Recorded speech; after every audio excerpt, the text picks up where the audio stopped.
sure is 3 a.m. It's a good time for some third strike. It's aligned. I'm not tired. Thanatos? What's he doing? Why is he playing Ken? This must be one of them tournaments where they have everyone playing twice as two different characters. That's actually a really cool idea. They should change the brackets up. Wednesday night fights. Have some alternative tournament types. We're too in love with one tournament bracket in the US. So I labbed it. Stand Strong does do more damage than Stand Fierce. For Yang. That's why Yangs do Stand Strong there. That was kind of nice. Yang's love low short there. It's an easy red.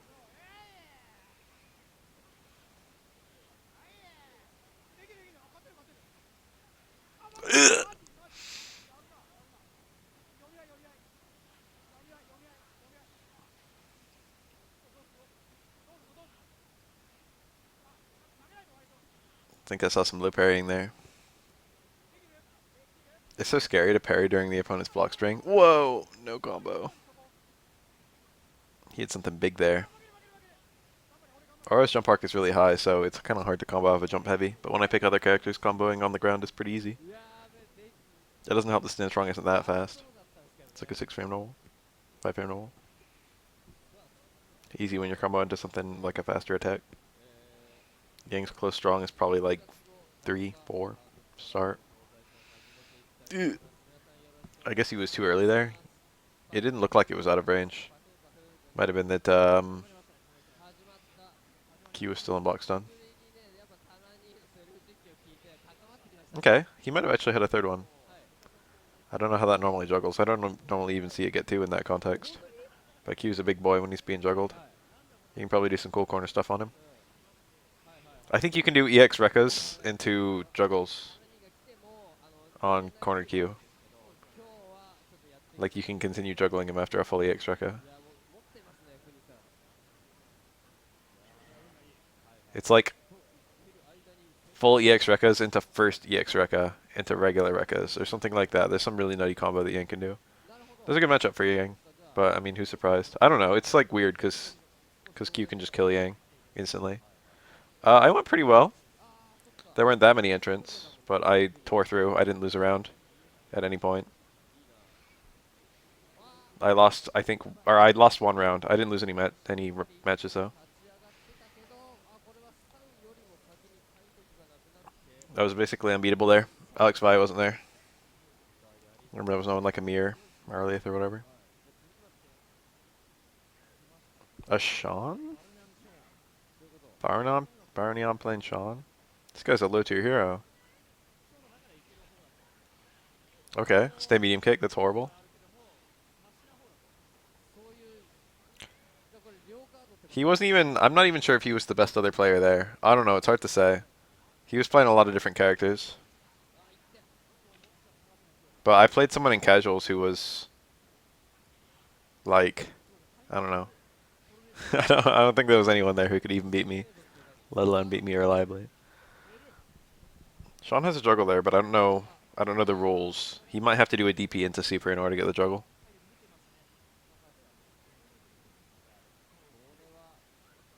Oh. That medium kick's not like a good normal or anything. Okay, EXDP. Okay, that was kind of cool to escape the corner, but unfortunately got punished by even the Yang not anticipating it. Wheel kick actually has a pretty good hitbox. The only problem is it's 1 parry to nullify, and if you parry it, you get a full combo punish on him, and it's reactable. So that's pretty big issue. But wheel kick, in terms of just pure hitboxes, wheel kick's actually alright.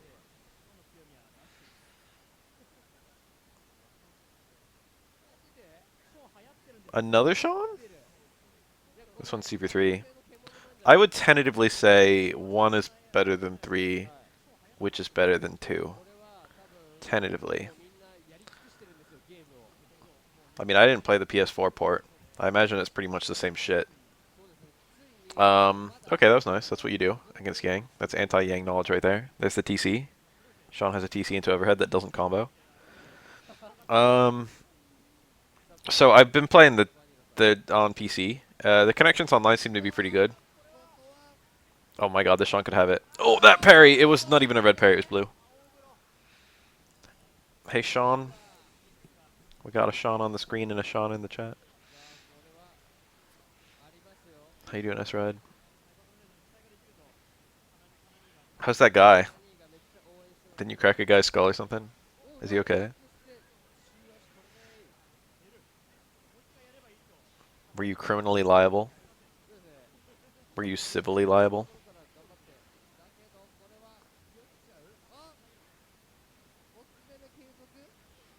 Damn. He got it. That's unsafe, I think. And he didn't confirm it or anything. Did it. Low forward into... It's not like he has scary overheads or anything. Oh, good. Classically, this matchup is like a 5-5, but there's no human way that it's actually a 5-5. But like very old tier lists used to put it at 5-5. But those same tier lists put Hugo in bottom 3. And I think anyone who knows anything about this game knows that while Hugo has some really horrible matchups, he's probably mid-tier somehow.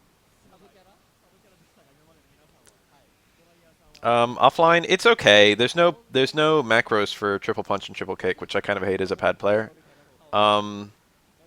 It's the game. It's a faithful arcade port of the game.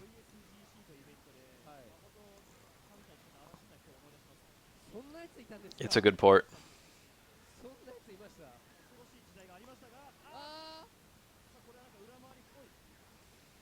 I don't have that much to say about it. There was like something that annoyed me, but I forget what. The ball. Huh? Was he trying to catch a wheel kick or something? A Tatsu? Should have been looking for parries, not supers. Yes. Sean is the most masochist character.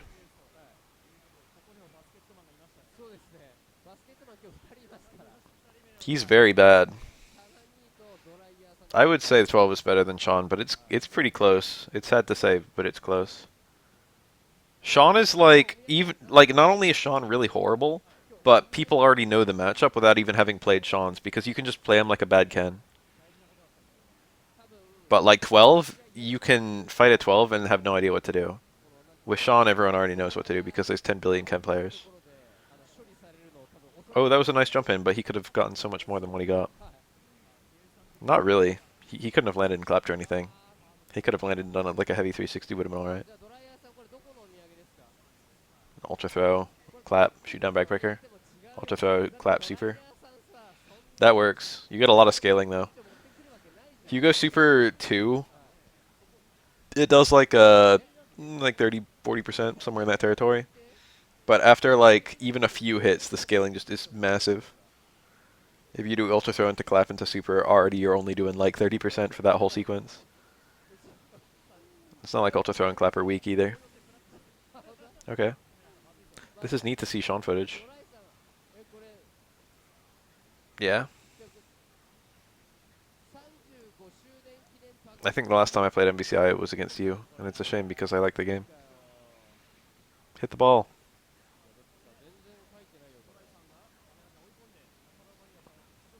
Scary. Scary range. Oh, that's it. Hugo was standing at a good spot. Sean didn't really have a good way of hurting him from there. Solonem is the hardest comeback in the game. Solonem sucks. Oh, get them taunts. He's already got 2. There's 3. Yeah, do another one. That's a lot of defense. He's got a shit ton of HP right now. Chun-Li's punishes are weak as hell before she's got super.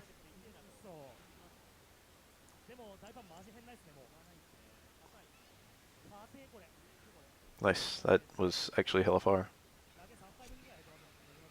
A lot of neutral in this game. Everything resets back to neutral. They did a good job with that. How come they couldn't do a good job in Street Fighter 4 or 5? Well, 5 it's a deliberate decision. They want some things to not reset to neutral. They want to make it so that if Geef gets a heavy 360 on you, he gets a meaty. That's deliberate.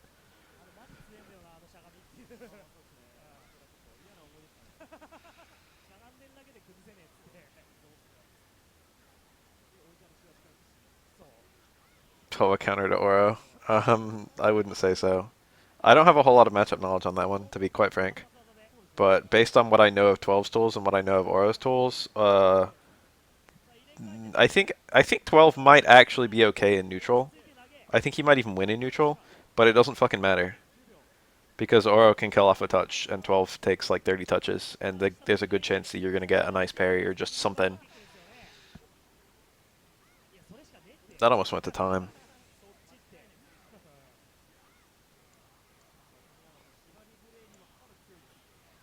Oh, no EX Lariat?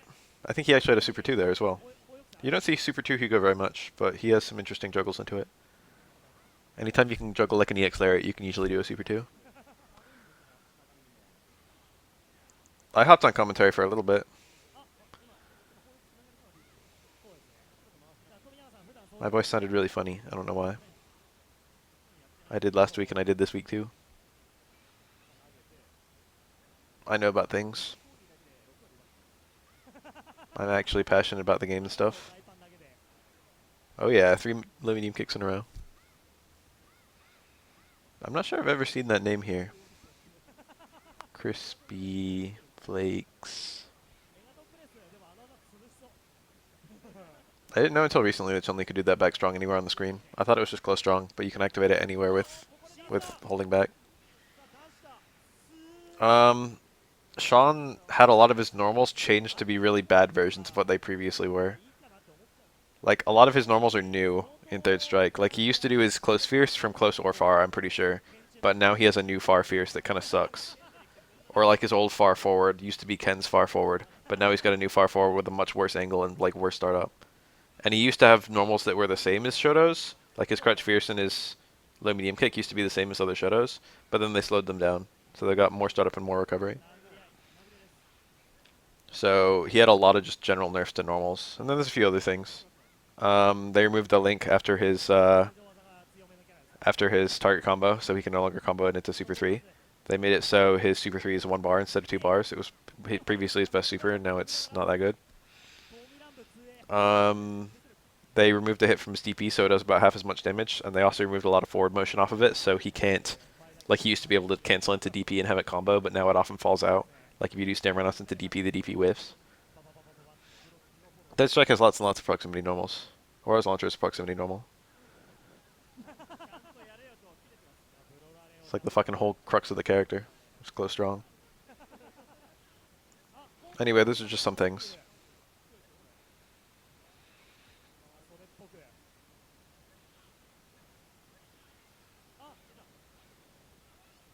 I don't understand the love for Sean. I understand the love for his design because he looks pretty cool. He's a nice little spin on the idea of a Shoto. Good parry, good punish. Nice! That first one got a high connect. I wonder if it still got full damage.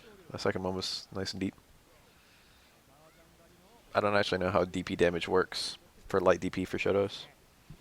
The other versions, you just, you lose the initial hits. Oh, meaty parry. That's a weird thing to do. You can just block. The opponents wake up. You don't need to parry usually. People like characters they don't see very often, but like Yun is 10 times as interesting as Sean. People just see, they don't know what to interpret for Yun or Sean. But they know that they see a lot of Yun, they don't see a lot of Sean. And they just get this idea that, whenever Sean actually shows up. What is this? Is he looking for parries? That's scary. I'd be really afraid to hit low forward against that.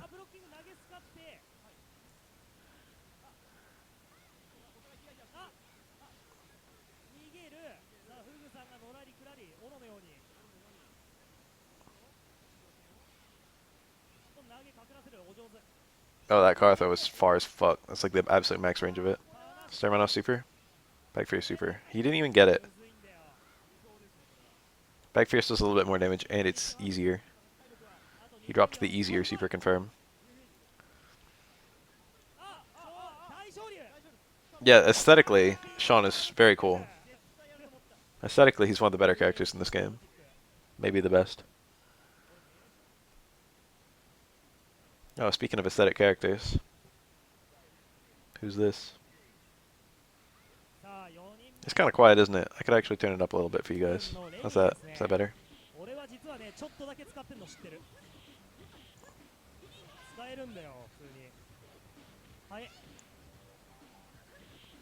Wake up.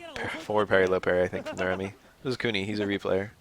Replayers playing Remy all makes sense. That's the medium kick supposed to work. I guess he's too far away. I need to start making Street Fighter 3 BMBs and stuff. I've been making some good guides. I was caught off guard, man. People. I made a good-ass parry guide, I think. It's a very elaborate guide, full of very important information. Why didn't you super jump that super? And then I also made a taunt guide, which is just like, okay, here's how taunts work, because people asked. I only made that one because people told me to, but you can just look up the information online. And most of the characters, it doesn't matter that much. It only matters for, like, Q. And then it's, like, a little bit helpful for everyone else. And yet, the parry guide has, like, only, like, half the views of the taunt guide. Despite that it's, like, almost double the length and full of dramatically more interesting and relevant information. People think they know about parries, or they don't care to know any more than what they already do. Or something, I don't know. I'm really happy with the way the parry guide turned out. But I'm just kind of surprised the taunt guide is as popular as it is. Not that the parry guide was unpopular. Fun fact, the scaling on that super is really high because scaling is counted by number of hits. So if you only get hit by the last hit, it almost does the same damage as eating the whole super. Not only that, but she can still super jump cancel it. And it's very easy to only eat the last hit if you miss the parry. It's not a red parry though, unless you're Q. That dropped. I dropped that parry today during casuals. It's a Russian Mahaken? I haven't seen that super in a long fucking time. He used it like it was invincible. I can only presume that it is in fact invincible. That came up today, while I was doing commentary. Or no, it was while I was playing casuals. It was like Yang has no reversals, and I was like, well, I guess Super 2 is a reversal, and maybe Super 1. I know less about Yang Super 1 than any other super in this game. I don't know of any setups for it at all. I don't think you can do like palm into Super 1. I think they get juggled, and Super 1 loses a lot of hits if they're juggled. I guess you can do like command grab into low forward into Super 1. That probably works. Yang has like literally like no special move that cancels the super. He's got palm, which you can't combo into. Yun has like light shoulder.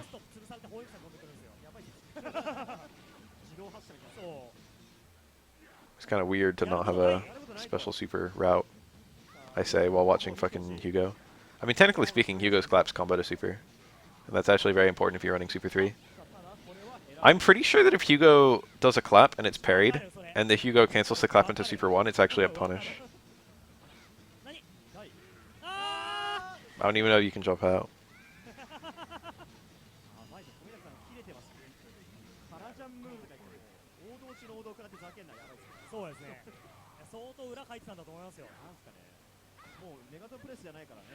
Ooh. Tommy. Tommy Naga playing Chun-Li is weird as fuck. He's using Super 2. Chun seem kind of split. I probably see Super 2 Chun against Hugo like 70% of the time. I think Kiko show like 30%, give or take. It might be more like 80-20. It's like they're like as good as each other, but Super 2 you just use the same way you use every other Super 2 in every other matchup. Super 1's got new setups to only be about as good.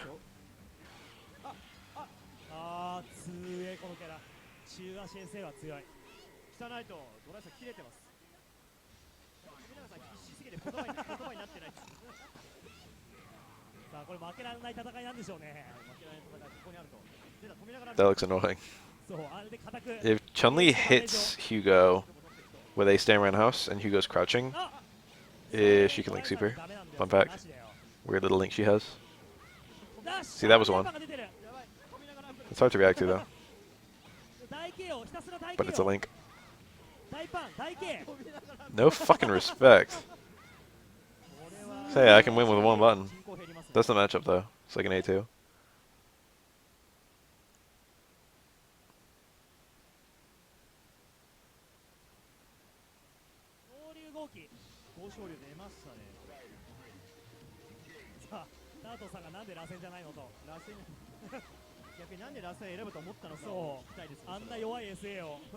Oh, that medium kick.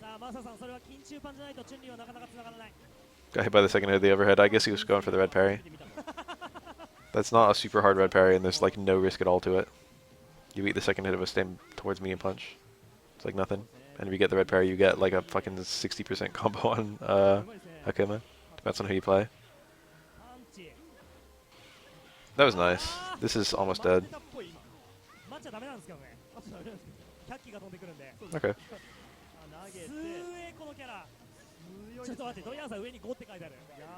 You have to push the offense a lot when Chun-Li doesn't have the super. Once she has it, things are really, really awful. If you lose the first round against Chun-Li as any character, it's horrible. It's 1, then alpha, then 2, then 4, then 5, then 3. Oops, I already spoiled it.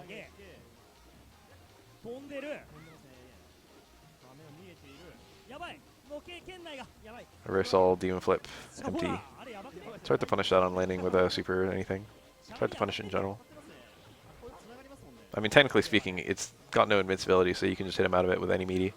But the thing is, he gets hit airborne because it's airborne frame 1. So it's a nice little escape option.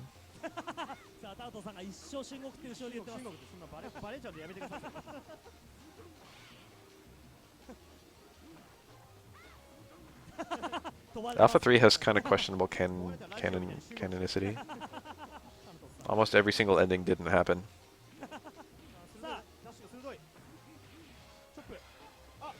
Got him. So most supers knock down on airborne connect, but that one doesn't.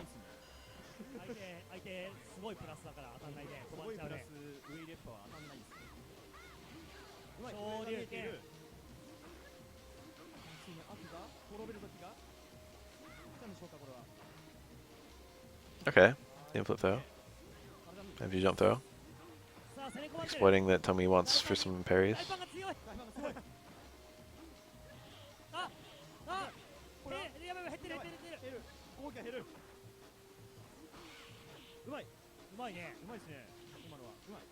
Show me the anti-air hard DP into super. That's what I want. Watch these air-to-airs. Akuma's pretty scary if he air-to-airs you. Alright, get that. Oh, it's a super 2 Akuma! What the fuck?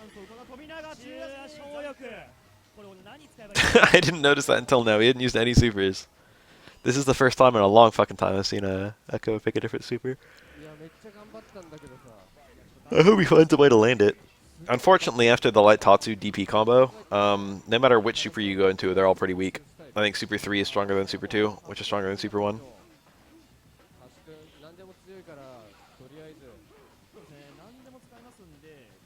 Everyone said he looked like a lion. Everyone said he looked goofy, but I like him. I like how goofy he looks. He's always had a flat as fuck nose. Oh, that's a lot. He might be dead. No, he's alive. Just overestimating Alex a little bit. That was a punish, I think.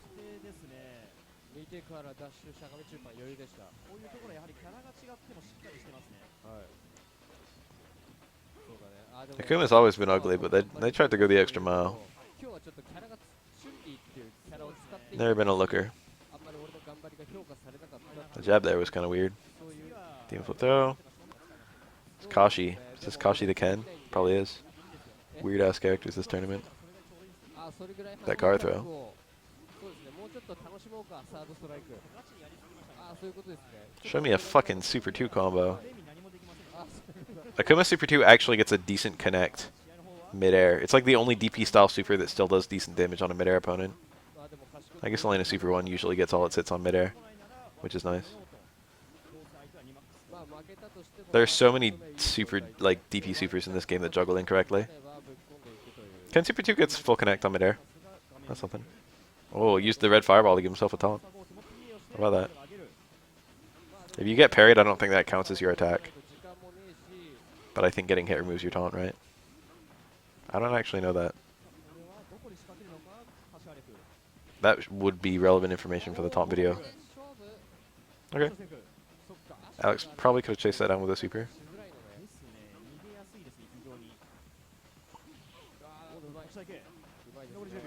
Pikachu Jr.? That sounds like it could be J.R. Rodriguez. JR? Pikachu? Pikachu Akuma? I feel like you're not J.R. Rodriguez. But I feel like you could be.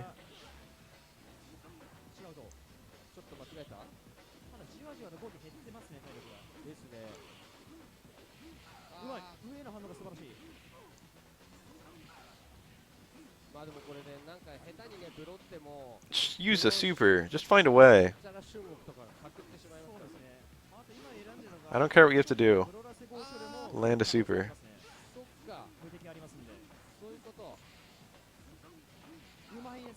He could have canceled that to a super. Most of the damage of Akuma's Super 2 is in the last 3 hits.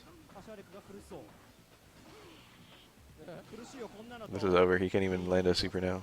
KKZ, here it comes. I would have done it. Oh, there it is. Okay. Done on, done on. Boom.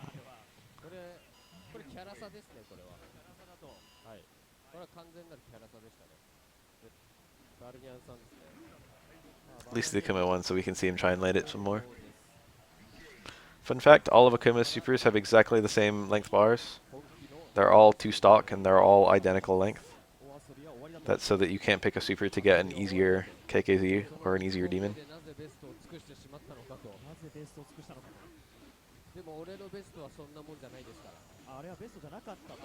You don't see Akuma stun people all that often.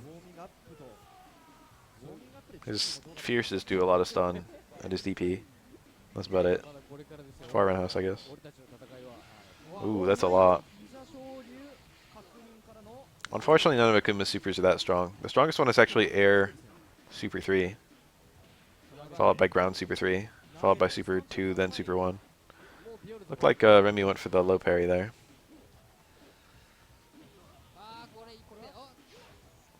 This is over.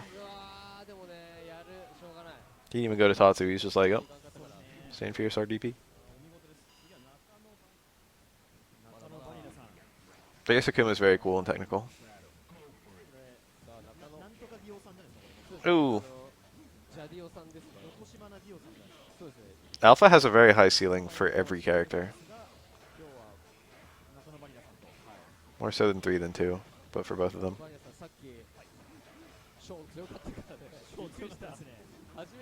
The depth is quite good though, mechanically. Dead Strike has a lot of... Ooh, oh, he didn't parry enough. Dead Strike has deep character depth, but like mostly mechanical simplicity. I feel like the Alpha 3 has like character simplicity but mechanical depth.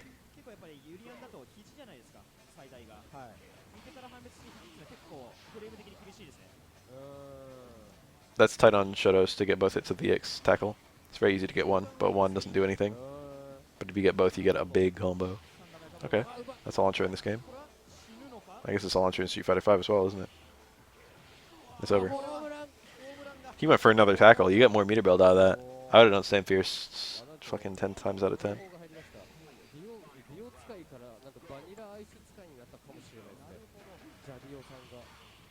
That was nice.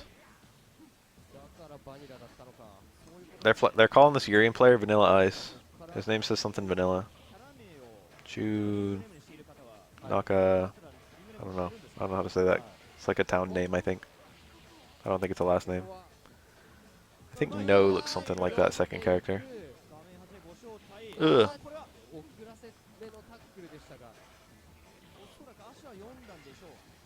Once I got the stun, I looked to see if I could have possibly killed with the EX Super 2.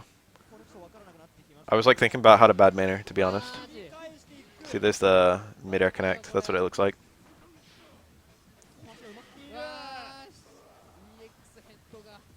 Super 1 is easiest to land by far. None of them are very rewarding. Akuma has hard supers to land. Well, it's easy to land Super 1, but it's not that good. And then it's really hard to land the others, including KKZ and Demon. He's got a good super balance, I guess. Like, all of his supers together aren't as good as Ken's Super 3. Well, they might be as good. I mean, when you consider the price of a Raging Demon.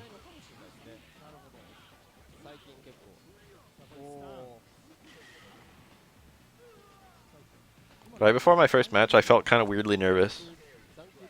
But then as soon as I sat down and actually started playing people, it was just like, oh, these guys are a bunch of clowns. I don't even know how to play. It sounds messed up to say that. They're out there trying to grind. But like, I could just tell that I had literally years and years of experience on them. I'm gonna go next week, and I might not pick Oro. Ooh, the Dashing Demon. I might just run Elena until I lose. Because I don't want to win that hard. It depends on who enters. It depends on who I'm against. But I want to make it close, you know? Hey, Sanatos, plain oil. Ugh.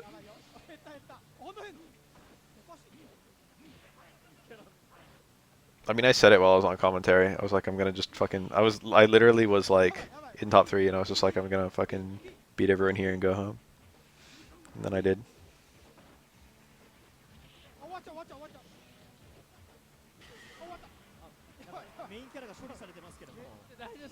I mean, that can happen in a tournament setting. I've had easier matches in the second round than third. I mean, and then first. In the first match, you can get matched against anyone. You can get round 1 Daigo. It's easy. Nice parry, nice punish. It actually wasn't a nice punish. He lost a hit on the last one. Damn, Thanatos. He was running Super 1. I thought it was weird he wasn't going for Stand Strong stuff.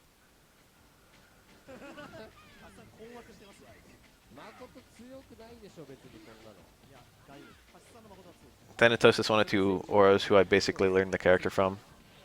But I wouldn't say he was my, you know, I wouldn't say he was as helpful as the other one. He's like one of the best auras. But he plays like... He plays like he's got his family right there next to him, and there's like a guy with a gun. He's like pointing the gun at the family. Thanatos plays like there's a gun pointed at his family. It's like he's perpetually nervous and he's always doing weird as fuck shit.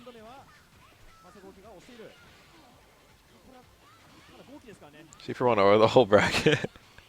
I could do that very easily. My Super 1 Aura is better than any of my other characters. But I did play a guy in casuals. I played a few people in casuals where I was using Elena and I was doing okay. Like I wasn't losing. And it was just like, you know, I could just play Elena.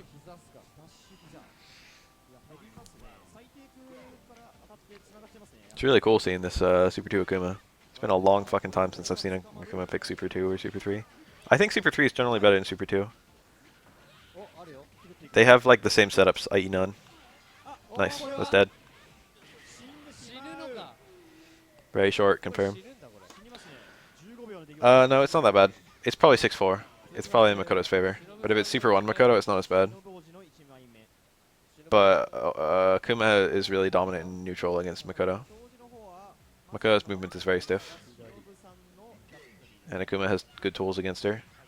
He also has Demon Flip, which is actually a pretty good reply to a Karakusa. Most characters don't have good replies.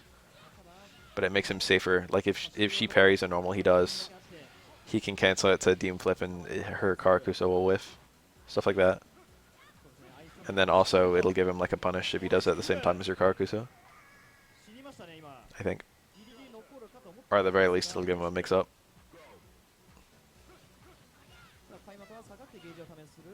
Teleport's nice too, I guess, but Super 2 Makoto can just chase down a teleport with Super. Okay.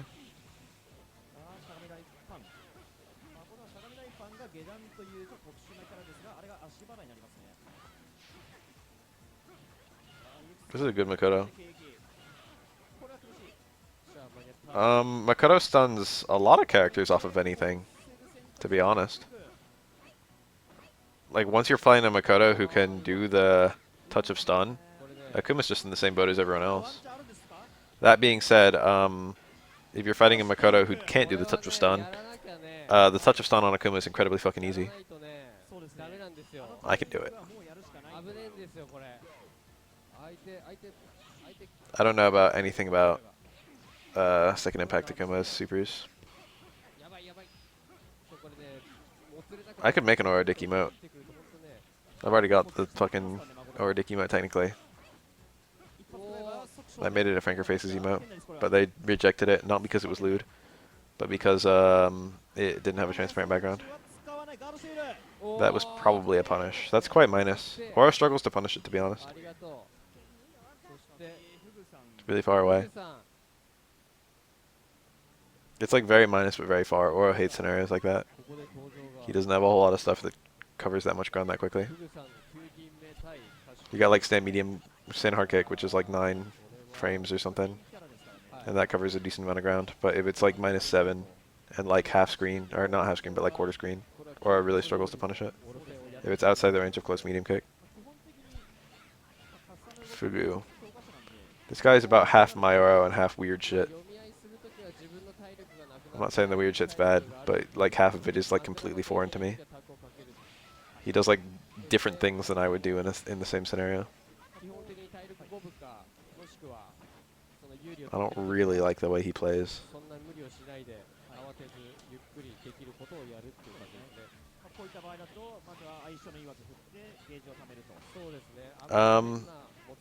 Command grab is already pretty slow by itself, and Kara command grab is a frame yet slower.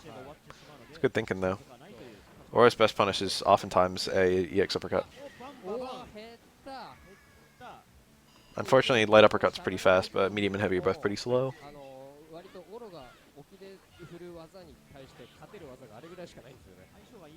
I'm like completely indifferent to Super 2 versus Super 3 against Makoto.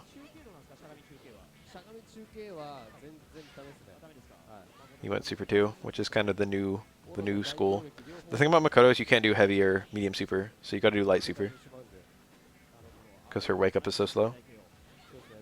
And the thing about that is that you need a lot of screen position. You need to be cornered when you start your super loop. So it's really hard, and you can't jump over Makoto in the corner. So it's kind of hard to get unblockables on her. You need a very ideal positioning, which is kind of a big problem. But Super 2 helps in neutral for stuff like this.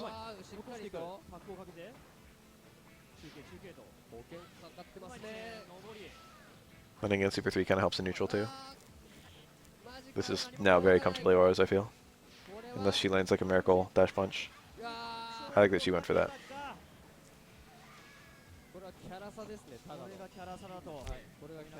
Dash punch sets up super. Heavy dash punch is a super confirm for Super 1. Super 1 Makoto is very stable. Tomi, huh? Bet. It's gotta be Tomi. It is.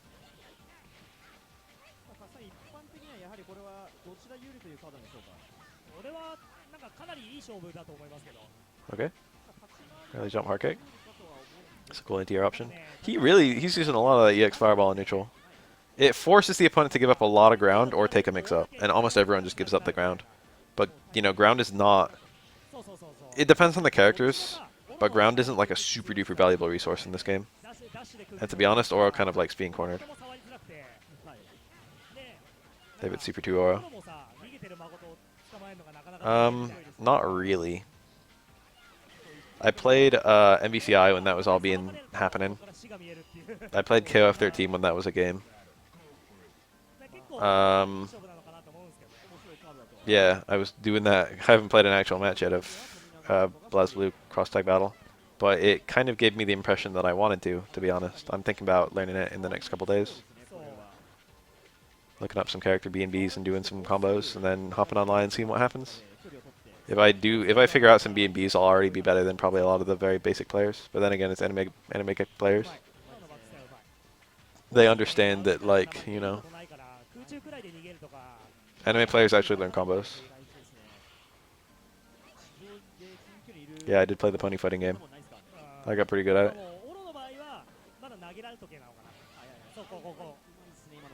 Oh, it's over. EX dash punch.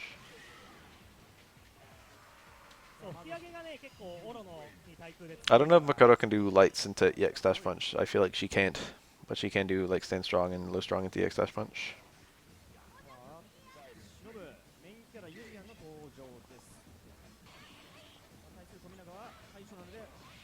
In the grand scheme of how good you can be at a fighting game, I'm probably like an 8 in terms of like the common man in this game. Although if you consider me against like Kuroda or something, I'm probably like a 2. Street Fighter 4, I'm like probably like a 6. Street Fighter 5, I'm probably like a 5 or a 4. But my rating scale might be a little bit skewed. I used to play Melee a lot, but that was before I really knew about fighting games. But I was still okay at Melee. I wasn't horrible. I played Jigglypuff, I did back airs, I did fucking up throw into rest.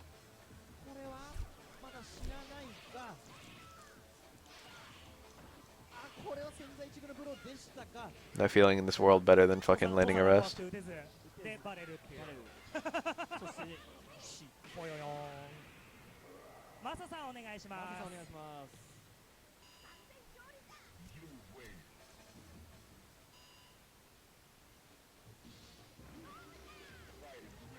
I'm putting like a 1 as like a bronze scrub, and a 10 is like your average like tournament winner.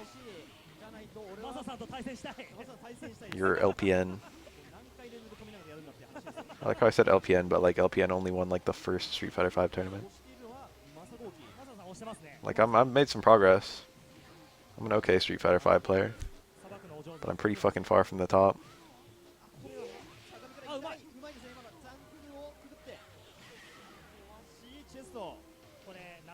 Fuck you, Apocalypse. Okay, I was using a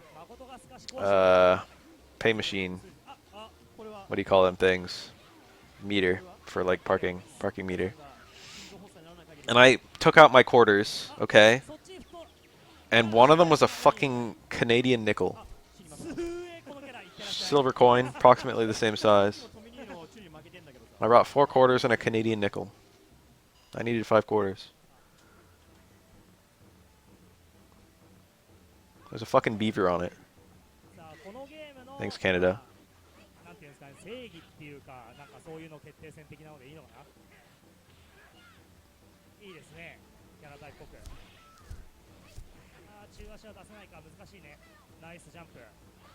Probably wasn't even worth as much as American nickel. Does Canada have pennies, or did they obsolete them? A lot of the Commonwealth killed pennies. I don't know if Canada did.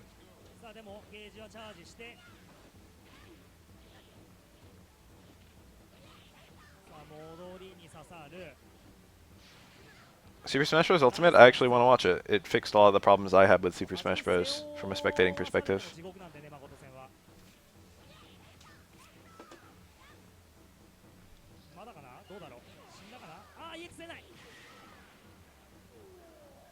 Anyway, the parking meter ended up having a card reader, and it made me realize that we were in the modern age.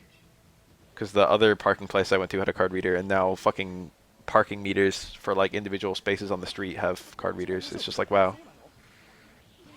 Oh, he tried to interrupt it, and he got it. Good shit. This is over. He's dead. Doesn't even need the double Karakusa, I mean the double Fukiaga to Dizzy here. But he went for it anyway, because he's Jesus. You're not even mashing. It's over. He knows.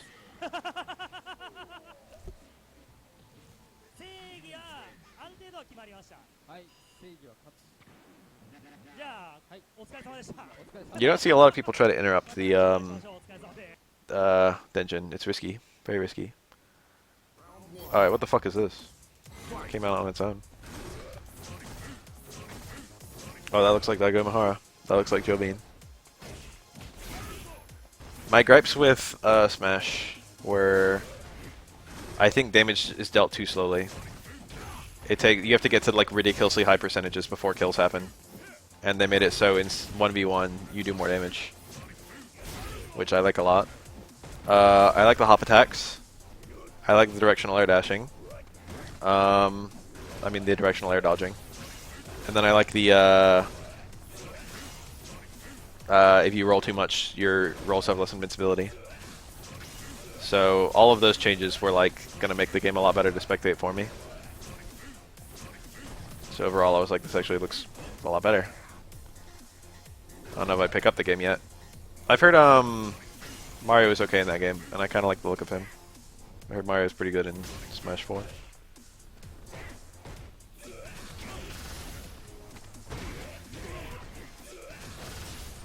To be honest, I kind of hate getting tilts. I don't like the execution on that. Smash attacks are easy peasy. Regular ass fucking chains, easy peasy. All your air normals, no problem. But the tilts, and Mario's tilts are important.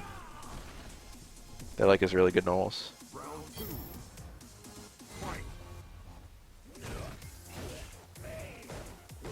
I don't know, I'm in my watch later playlist, and just this was next after the third strike, so.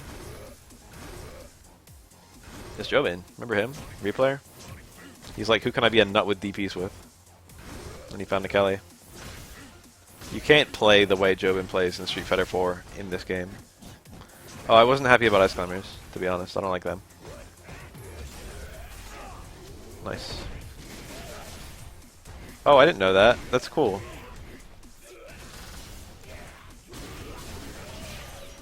Damn. Where'd all that stun come from? Time out. Let me go back. That was just fast, I feel. Command up here. Uppercut. And throw. And this dizzied. There's a counter hit. With the EX. Oh, that's a thing you can turn off? Up jump? I didn't realize that. I like having a jump button a lot more than I like up jump. Coming from a guy who plays fighting games where jump is up. Whoa. How about Tekken? How about games where you've got up to dodge and up to jump? I actually don't really struggle with the sidestepping. But to be 100% honest, if I like had a choice, I would probably sidestep down a lot more than I would sidestep up. It probably matters a lot, right? Depending on the opponent you're facing, you might have a preferred sidestep direction. That's over. Cute juggle. I do like Wolf.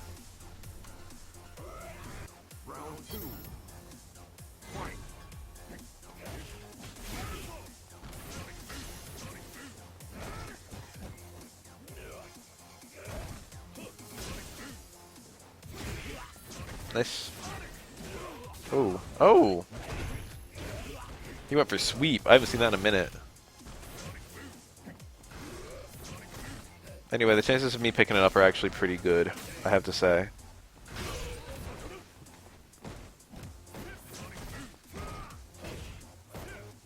When I think about like how to track like what moves are good at catching sidestepping, that's where my brain breaks in regards to Tekken. That's where it's like does not compute. That's where the 2D stops and the 3D starts. That's the area where I have no experience at all. It's not actually Pokemon Trainer, is it? Or is it? Are they making it so you can swap Pokemon, or are they just 3 separate characters? Because Zero Suit Samus was a separate character. And so is Sheik, right? I'm thinking that it's just 3 Pokemon, and whichever one you're playing as, Pokemon Trainers in the back. Like how Project M works.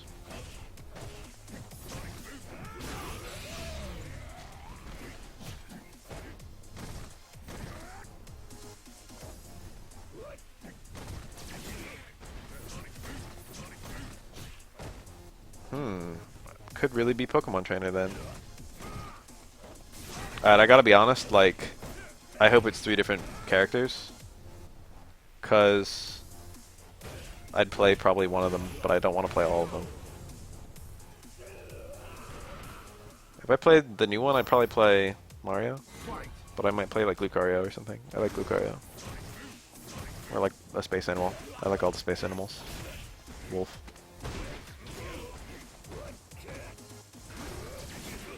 There's always Jiggly.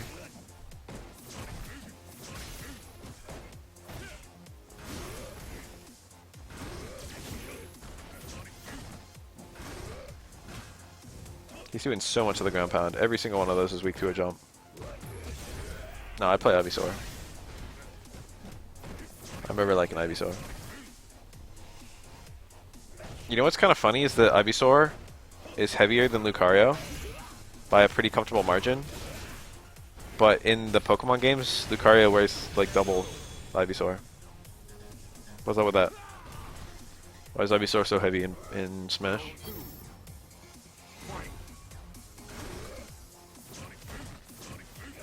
Oh, okay. In that case, I would just main one Pokemon. I wonder if there's like a button combo that chooses which one you start as, or if you choose it in like character select or what. Or if you always just start as Squirtle or something.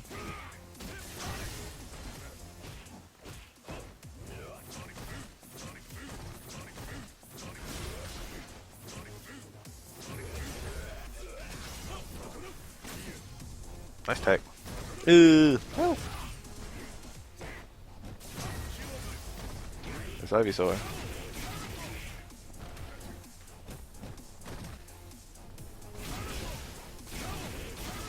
Oh, it wasn't enough. That's kind of broke. That low medium kick is so good. I wish they made every low medium kick like that one. Gal's the only low medium kick that's actually like what it should be.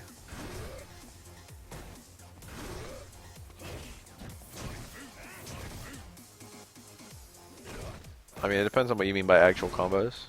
But even with DI, there's a lot of real combos in Smash 4.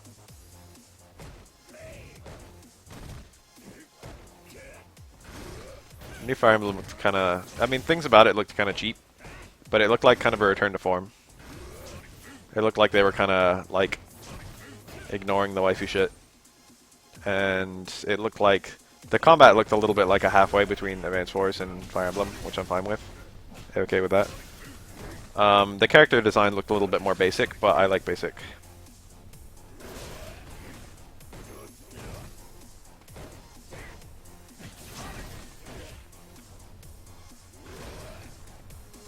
It looked like they made some changes for competitive. It looked like it was a pro-competitive Smash.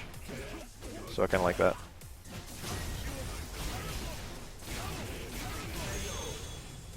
I like that he still has that.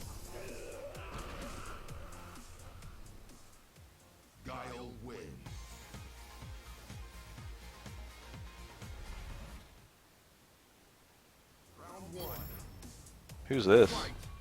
Captain Sawada. For whatever reason, Sawada is like a weirdly popular character in Japan. He's like the secret Street Fighter. He's only in one game. He's in Street Fighter the movie, the game. I think he's not even in all versions of it.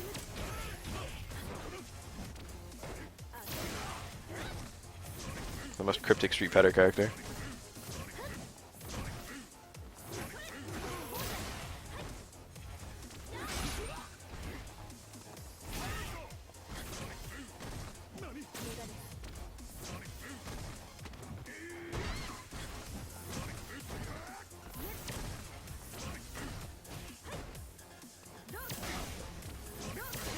That actually looks pretty good against Sonic Booms. I'm not even sure how well he can ATA that without EX. Oh, it's over. Where the fuck was the combo? It was towards Fierce into that trigger. I hope it doesn't lose for that. Yeah, that was a punish. It was way too late. I guess Peter is like the secret Street Fighter now. Or like fucking Shadowloo Grunt B or whatever.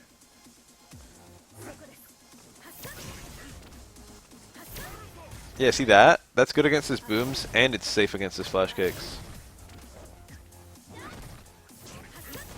That actually looks mad annoying. Falk looks okay here.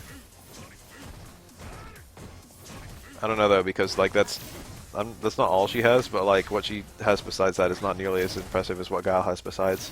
But Falk's neutral actually looks okay. But then look at the health. Oh, Daigo wasn't having any jump forward. Metroid Fusion is a good game. Okay.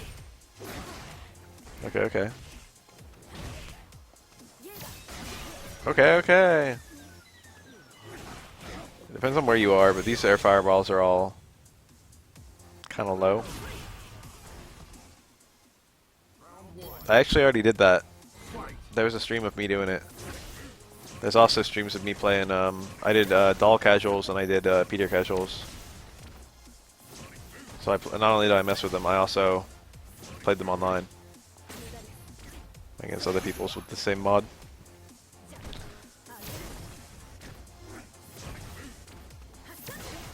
You're fucking most of the way there. You got Echoes. You got Birthright.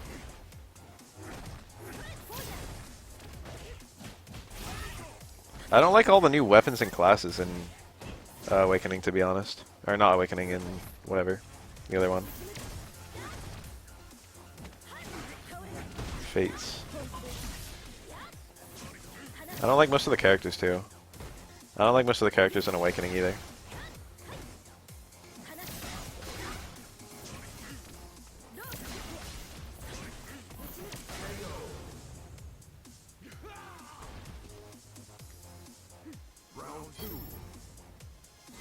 Some of the characters I like.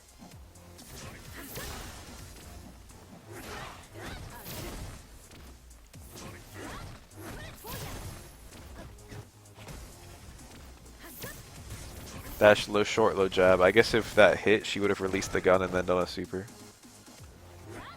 Oh, I never did the extra battle characters. I never saw a mod for that. I did it before the extra battle characters, before extra battle was even added. Which reminds me that I need to do this week's extra battle. Whatever they got. Dun -dun -dun -dun -dun -dun -dun -dun. Damn, we're gonna have Sagat's new theme. Oh, that was nice. A lot of damage on that.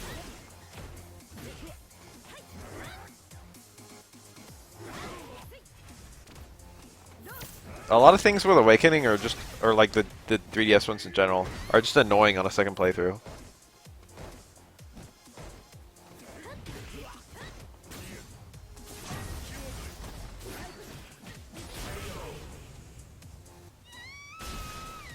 I missed the last Bison one. I got Piece 2, 3, and 4, and I didn't even know if I would have a chance of getting Piece 1 or if it would just like go away.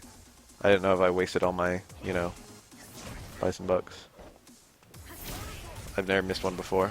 It's a shame because that was a really cool costume.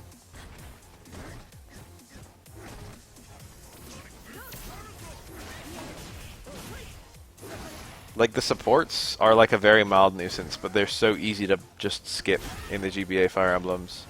But the supports are fucking mandatory in Modern Fire Emblem and 3DS Fire Emblem.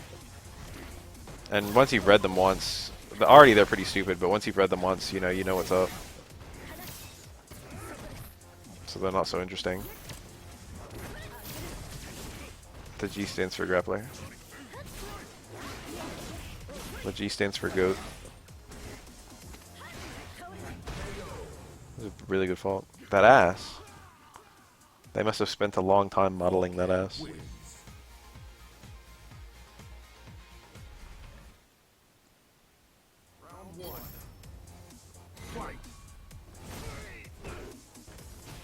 I think it's just coincidence that there's no Rekka character yet. I don't think there's any sort of deep, meaningful thing.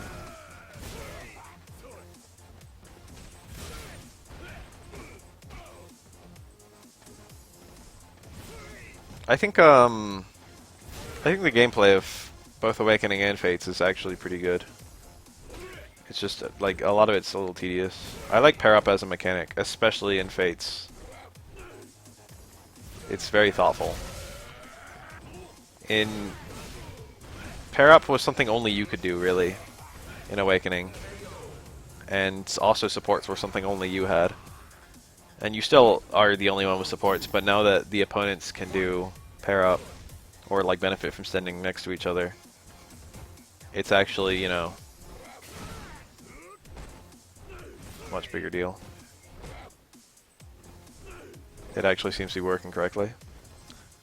And it works well with the support system of just like, you know, putting your characters next to each other.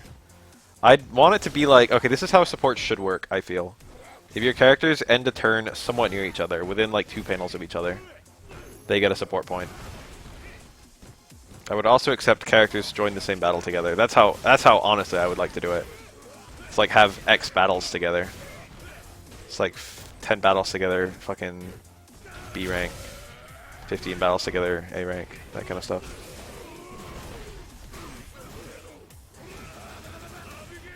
That's the way that the GameCube and Wii game did it. Falcon Knight's busted in every Fire Emblem game, prove me wrong.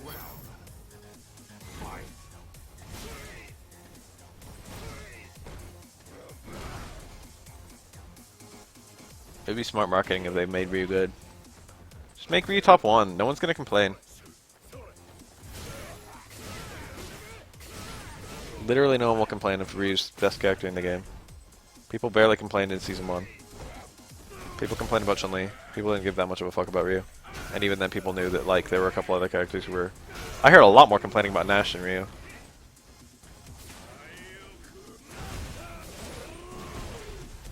Oh.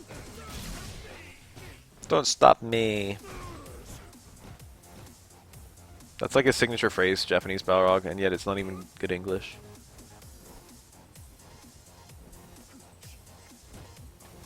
I mean, I guess it's good English, but try and stop me sounds a lot better for him than don't stop me. Tricky. Abigail doesn't have fast normals. E3 in general. I tuned in exactly once, okay? Literally one time. And it was on the fucking Daisy reveal, then the Ridley reveal.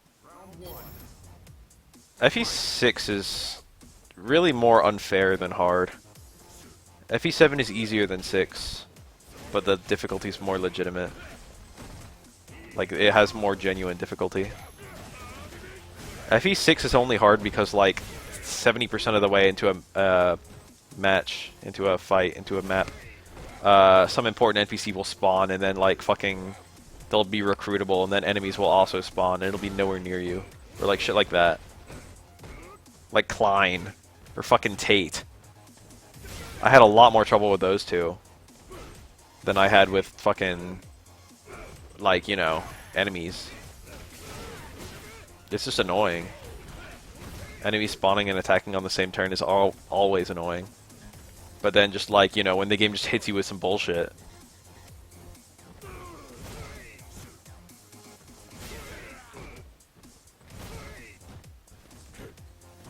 Which one's 15? The first time I remember struggling with Awakening is the tree level. With a bunch of enemies who spawn behind you.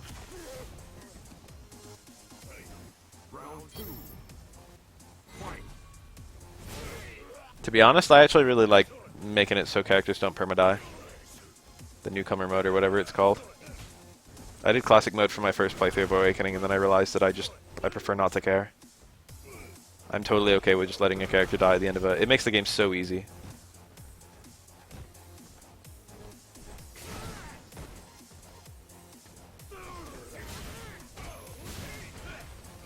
But it makes it like a much more casual experience. It's so much less stressful that I end up having more fun.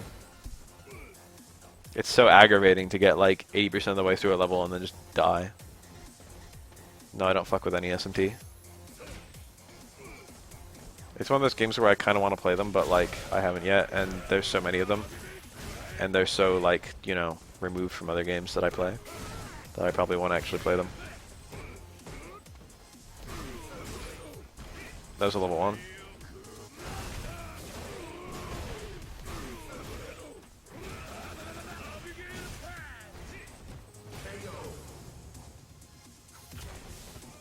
Now I kind of want to play some Fire Emblem 6. Should I do Fire Emblem 6 girls only? Doesn't that sound fun? I made a mistake one time. I played Fire Emblem 6, I used Sophia. She fucking sucks. She's one of the worst characters in any Fire Emblem game.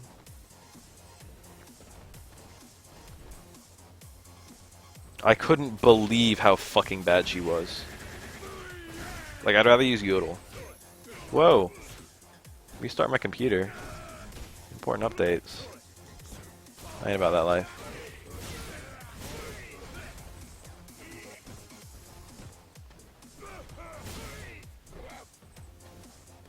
Favorite Lord in the whole series? Let me think about that. Let me reflect.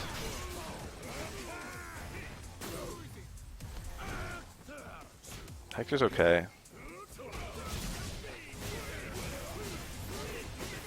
I'm not super passionate about any of the lords. I don't care about Roy. I don't care about... I kind of like Erica. Ephraim is good. Hector is good. Lyn is good. Elwood is okay. Ike is busted, and he's fun to use. Ike is just fine. Ike is one of my favorite ones, I guess. I don't fuck around with no Marth. What are the lords in Fates? Are we just talking about all the siblings?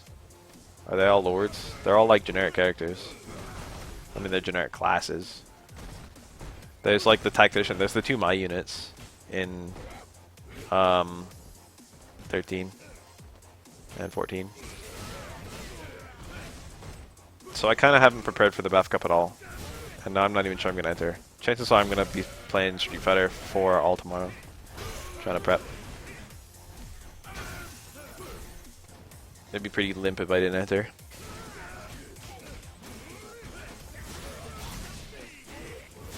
All the, like, royalty were kind of busted, and I didn't like that.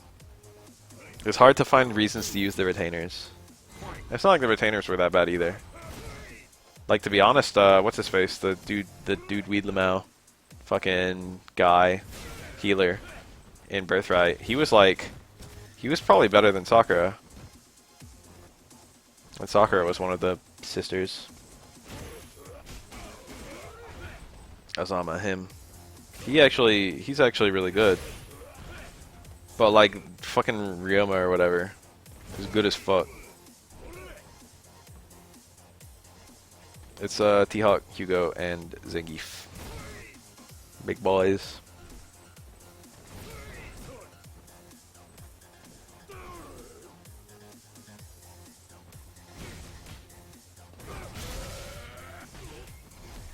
Takumi was pretty good.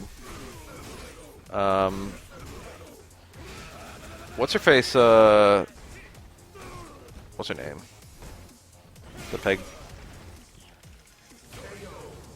It's suddenly escaping me, even though I probably used her more than I married her. What was her name? Hinoka. That's it. She was good, but she wasn't like good in the way that pegs are normally good. So I was caught off guard. Wow, that works. Heavy into super. Normally you just see the dash punch there into super. That does more damage.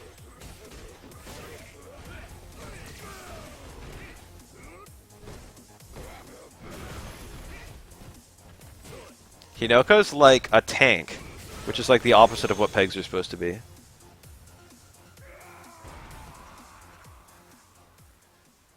She was like almost a purely defensive unit, and that's part ways because of the weapon she starts with, and part ways because of just her stats.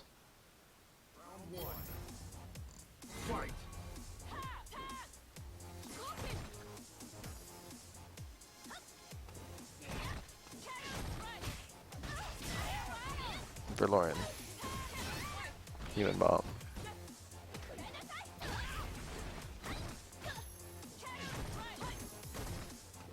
Since Third Strike was at tournaments.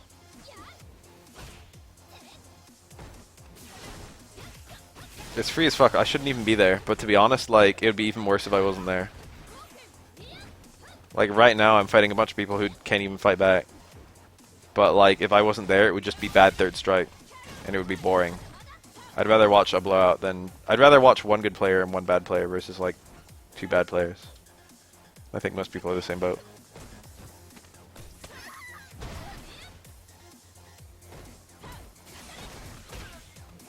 I don't remember Sakura doing anything interesting. The healers were kind of bad in Awakening, so I, like, loved Sakura. Nice, Link! That was cool. Got the counter hit. I don't think you needed it. Like, you had all the magic classes were just kind of shit in Awakening in general. The thing about Awakening was that all of your stats went up so much, you know?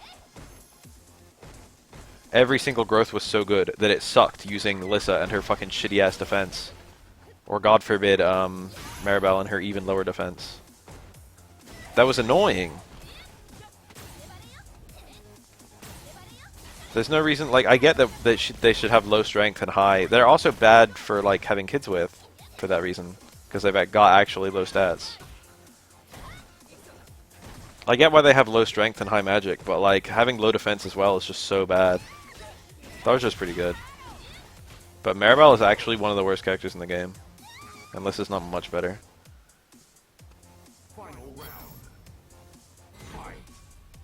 Yeah, the sorcerers are okay. Henry and Nosferatu are both quite good. And all the hybrid classes are pretty good. But the problem is that the pure magic characters don't make good hybrid classes. Like, you can't make a good... Muriel doesn't make a good hybrid character. Whatever the fucking mage knight was. I don't remember.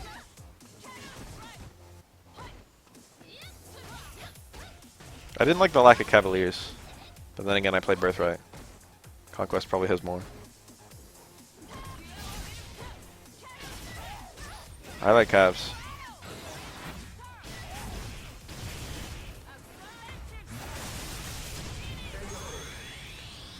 If you look at anti-magic classes, the War Cleric was actually amazing. I liked that a lot. Yes, there's an Omega Cup tonight. War Cleric is a great new class, I feel. At first, I looked at it like a fucking berserker with healing, and I was like, what is this mess? It's useless. But then when I started looking at it in the scope of this is an anti-magic class, it all made sense. It's such a cool class. You don't need much strength, you just need enough, because every magic unit has such low defenses. So you just need a little bit of strength. And axes just add the rest that you're missing. And then your resistance is just through the roof.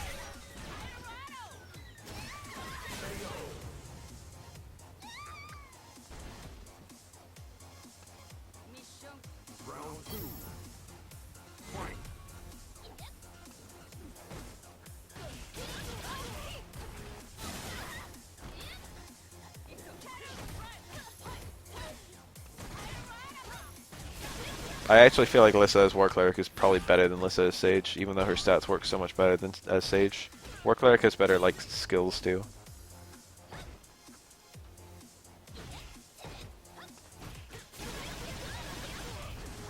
Did you know that Perry has differently colored eyes? But that can only be viewed by, like, breaking apart her sprite. Because she's perpetually got hair in front of one eye. It's current stats and stat gain rate. So it was efficient to get your kids as late as possible, but every single kid in Awakening like breaks the game. So if you got them as soon as possible, they just break the game less.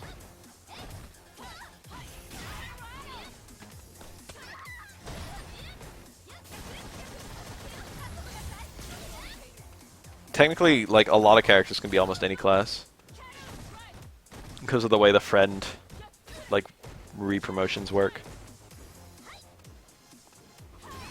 As long as you supported with someone who is a Cav, you could become a Cav.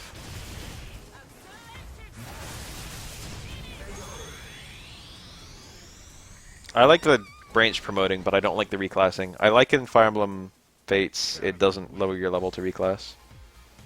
That was a good fix, I feel. Who are these two?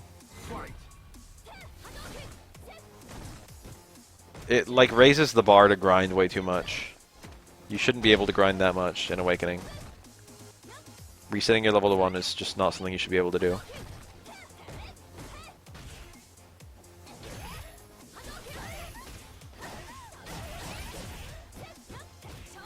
Did I just get called dad? I went untested at Wednesday Night Fights.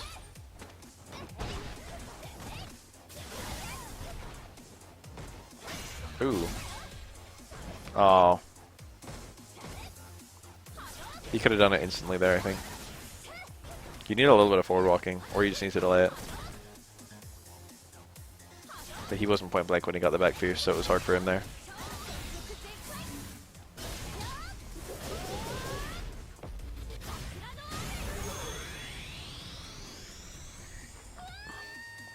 I like the idea of every character having, like, 2 classes they can be. which is already how it works, or like 3, technically is how it works. And then every one of those has a branched promotion. I don't think I need anything more than that. That's already a lot of freedom. When they start adding even more freedom than that, and I start having like 20 classes that I can make fucking any character into, that's actually like, that feels more trapping than freeing. Cat. I never even played any of the Dread Knights. They were like DLC or something, right? I never tried to get any of the DLC or did any of the online features because I use a hack 3DS and I didn't do any of the stuff.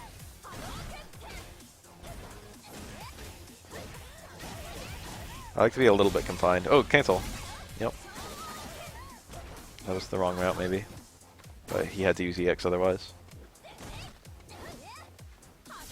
Oh, he should have used EX. What the fuck? He absolutely should have canceled that low forward into EX Tatsu instead of V-Trigger.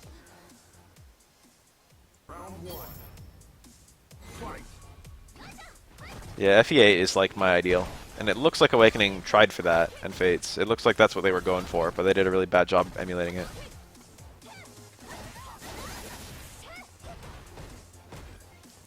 FE8 had decent balance between the branch promoting too. Like, you might want one or the other. You get a radically different experience out of all 3 Cav promotions. Or all 3, you know, trainee final promotions for Amelia. That's what I meant to say. They all have radically different roles and stuff. That EX Fireball was purely to keep the Dizzy high.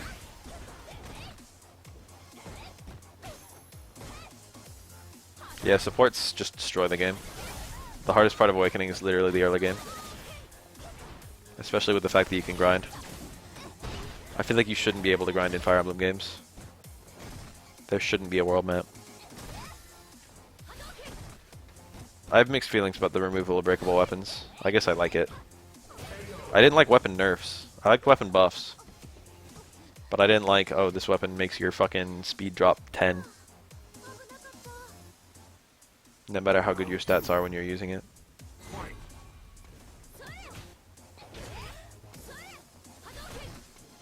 Yeah, Fire Emblem 8 is only hard for... It's only hard for F-frame hard mode and only for a few maps in F-frame hard mode.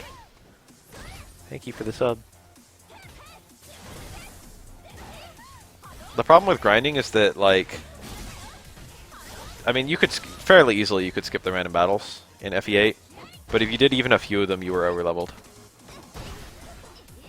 And it's hard not to do that. You have to, like, ignore them in order for the game to have decent difficulty, which it still didn't. The thing is, FE8 hard mode is about as hard as FE7 normal mode, I feel. And FE8 hard or FE8 normal mode is pretty fucking easy.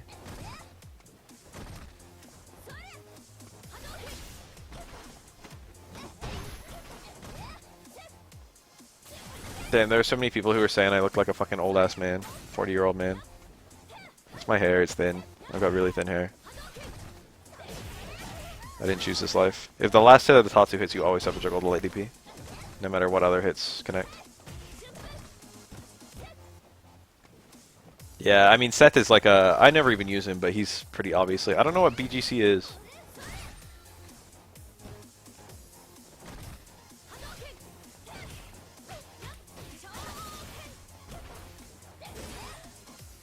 The thing about Seth is that Seth joins already ready to solo the game. He's literally the first character you get, and from the very nanosecond you get him, like, he breaks the game. And even after you train every single Cav in the game, the only Cav who's even remotely as good as him is Amelia, who is better. But considering the amount of effort you have to put in Amelia, like, she should be a lot better. Seth is literally better than, like, Franz, Ford, and Kyle. And he's better than, what's his face, the general too, Dusel. Balding Gamers community. Oh.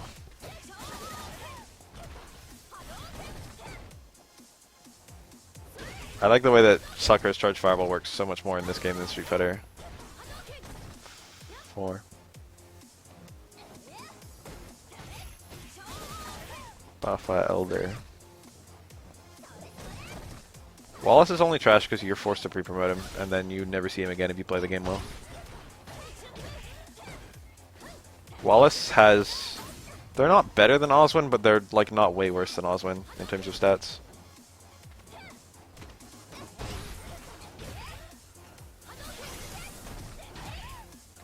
He has a lot of HP. He like caps HP really early. Too far. No combo.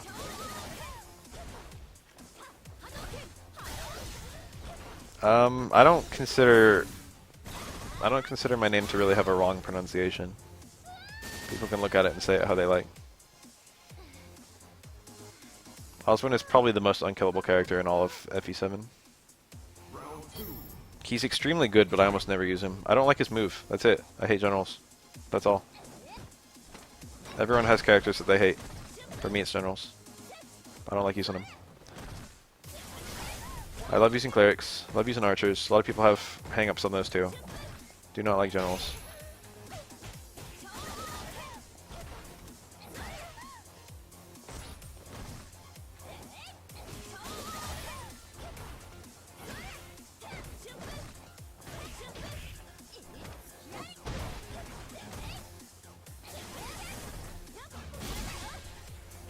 There's like a ridiculous number of people who hate using archers in FE games. I kind of like archers. There's a lot of good archers. I like Dorothy. Bolt's alright. Klein is okay. Will is pretty good. Rebecca is really good. Namie is not amazing. In's is about as good as Namie. What's her face? Who's the lady? Pence wife, Louise. She's alright. She's pretty good. Lynn's good, what? Ella was good in Hector mode. Lynn's probably my favorite lord in FE7 to use. She's just a Myrmidon with a bow. That's awesome. Once you start really using a bow on her, she becomes amazing. This is Uriel and Issa. Issa's the #1 ranked Sakura player online, and Uriel is, you know, Uriel.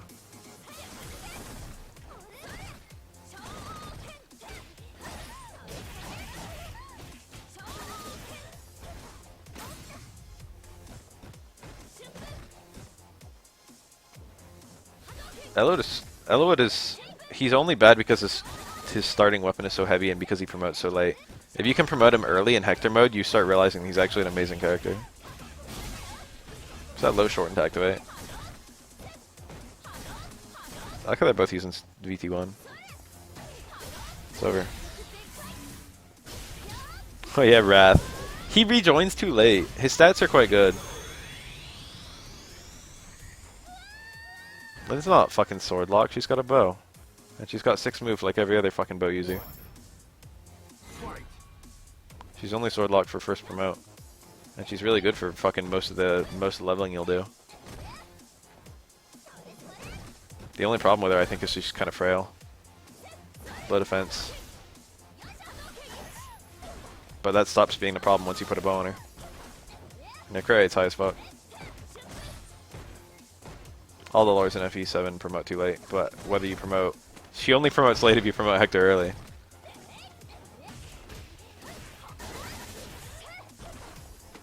You can have like a late promoting Hector or a late promoting Lyn.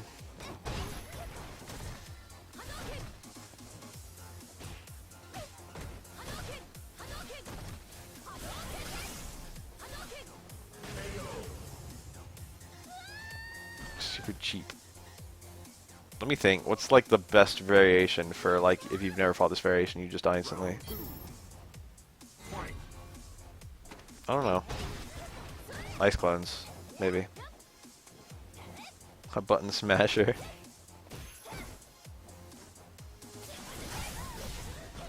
He had a DP there. For some reason, whenever I hear button smasher instead of button masher, there's something, I don't know. Sounds so stupid.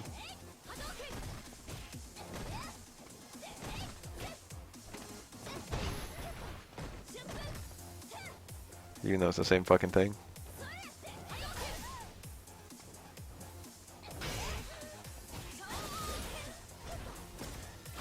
Chip damage Quan Chi was like MK9.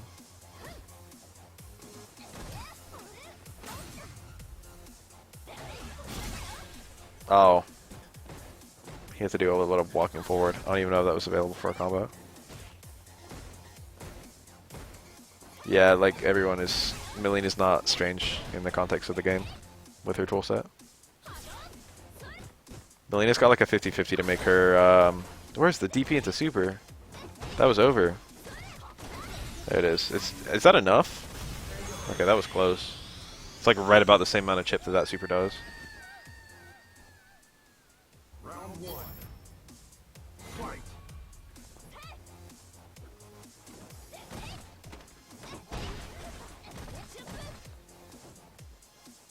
There's like a decent amount of grime in Mortal Kombat in general.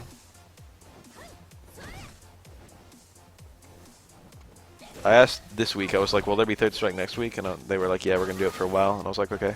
And I'm literally going to go to Wednesday night fights every fucking week as long as I have it. Even though I'm only making like $5 every time I go. I get to be on stream. I get to fucking blow some people up. Spread my name around. It's fun. I get nice replay footage to put on my YouTube. Oh yeah, that new shit. Max damage.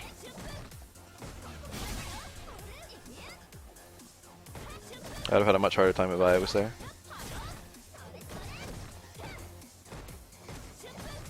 A real man hits back fierce after blocking a -2 attack.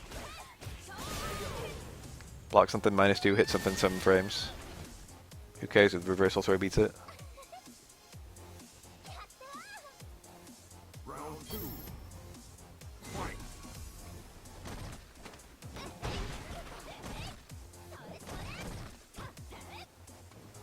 Later, everyone who's sleeping right now.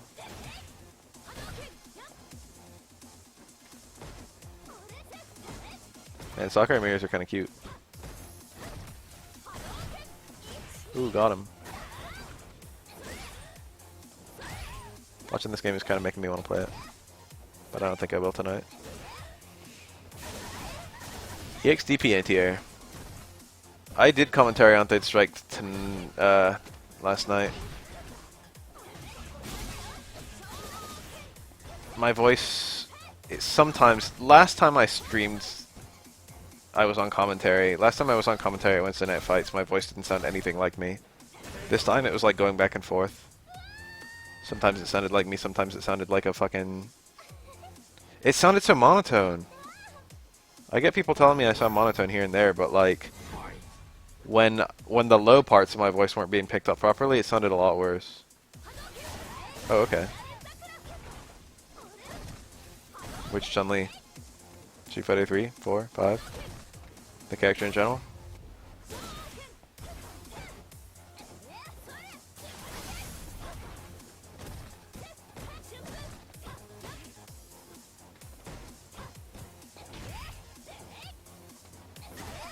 I like don't have an opinion on Chun-Li's character design. I guess it's good. It's been too long. I've just known who she is for forever. Back fierce? He got Stand Strong. He got the whole thing. Super combo won't kill, I don't think. SF5 Chun is... She's like... She's one of the hardest characters to pick up, I feel. I feel like, Oh, it ended. I feel like Chun-Li is...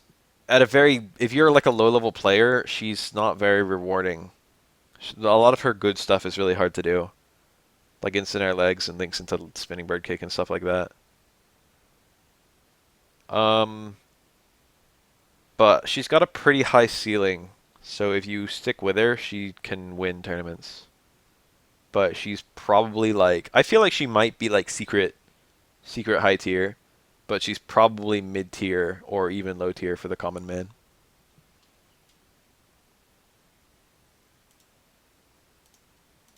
That's my opinion on Chun-Li. Both VTs are good. It might depend on the matchup. I think VT2 is a bit better, but it's a 3-bar, so it better be better.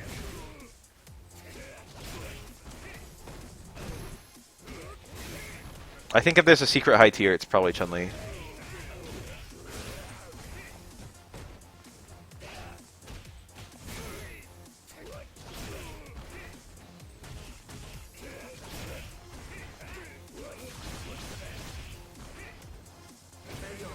I can't think of any character who's currently being slept on in Street Fighter V. I think people generally have an idea of who's good and who's not. Now, I pretty much agree with all the general tier list people are throwing around. I usually have some opinion with a fighting game on characters who are like overrated and underrated, but with Street Fighter V right now, not at all.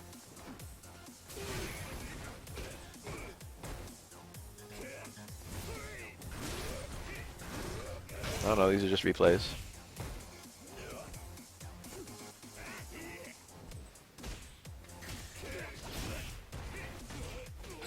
Nice. Falk is probably low, but probably... She might be bottom, but she's not unviable. Her combo routes are very limp, but her neutral is okay. So if you get a match where you just play neutral, you can win. I feel like she doesn't really go... She might have some matchups where she's 3-7 or something, but it's never worse than that. This is indeed Kokujin playing Balrog. Like that Kokujin. Apparently he's Diamond. So he must play this game a little bit. He had like a Ryu in Street Fighter 4 as well, fun fact. Didn't even play fucking Dudley in that game, played Ryu.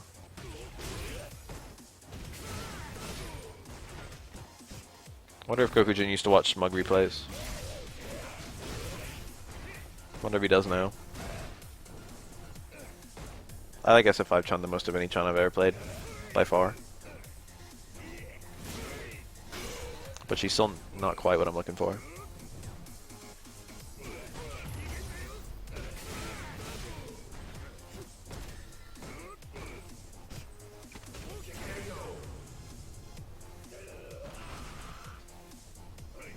Round 2.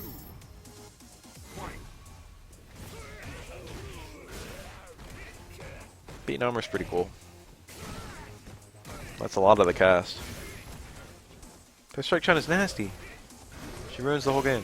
Oh, that was cool. He empty canceled the charge move too. I always like seeing that.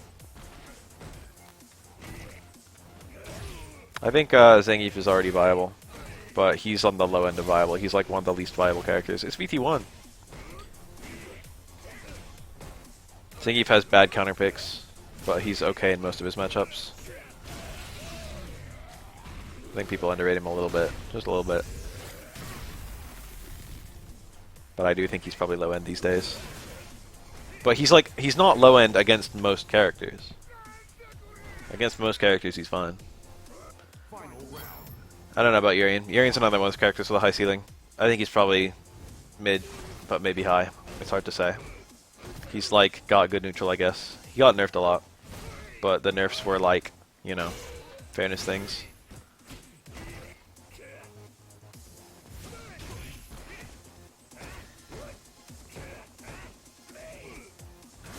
I get that Geef makes you guess, and I get that Abigail makes you guess, but I don't think they're actually that similar to play.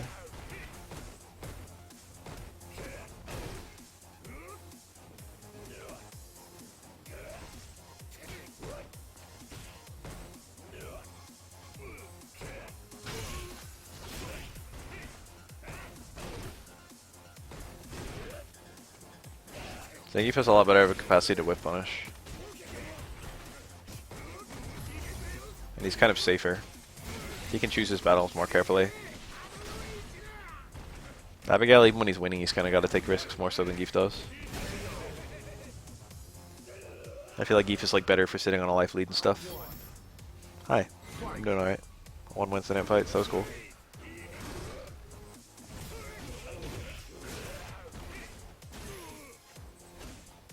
Geef is like more defensive than Abigail, I guess. Regular throw. That was a brave tech. I like that.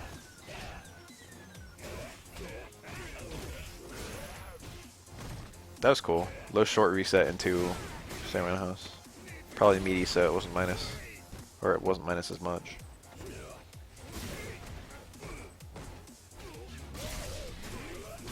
I mean, I'll probably play Remake 2. And I might get the new Smash. And I'll almost definitely get the new Fire Emblem. And I'll play Devil May Cry 5 for dead certain.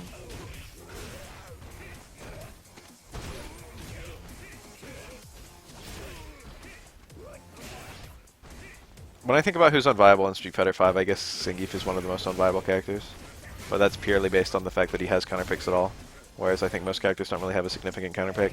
They just have like across the board bad-ish matches or across the board good-ish matches. But Zangief is a character who actually can be counterpicked, and that sucks. And it's not even just one, it's several. It's not like Zangief versus Guile is fun. It's not like Zangief versus Chun-Li is fun.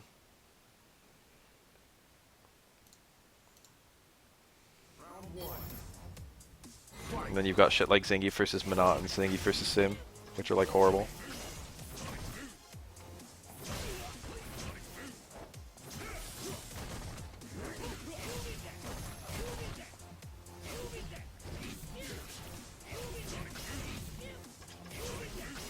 Alex is probably not viable.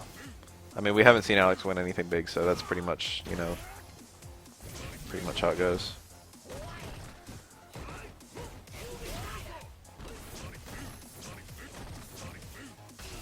Dude, I can't wait for Street Fighter's smallest character. What the fuck? Why is that not a thing yet? Make Tora, but like a serious character, instead of like a fucking, you know, meme character. I want someone who's like a foot tall. I actually really want a character who's a foot tall. Alex has had a good number of buffs, actually. He was one of the most buffed characters in Season 3.5. There's a lot of work that needs to be done on him. His fundamental toolkit is kind of stupid. I still think he's not that good, but he has been buffed quite a lot. Season 1 and 2 were both kind of bad for Alex. Season 3 and 4 were both really good for him. But he started at like, he probably started low tier, and then moved to bottom, and now he's moved back up to low. He's probably the worst character in the game, or one of. I don't know. I think he's better than Fong. I don't know if he's better than Fong. He's probably better than Falk. I think he's better than Falk. I think he's better than who else? Who's the other contender? Vega. I think he's better than Vega.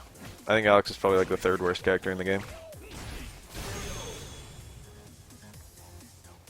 Dude, if they added Neko Kami, I would actually love that.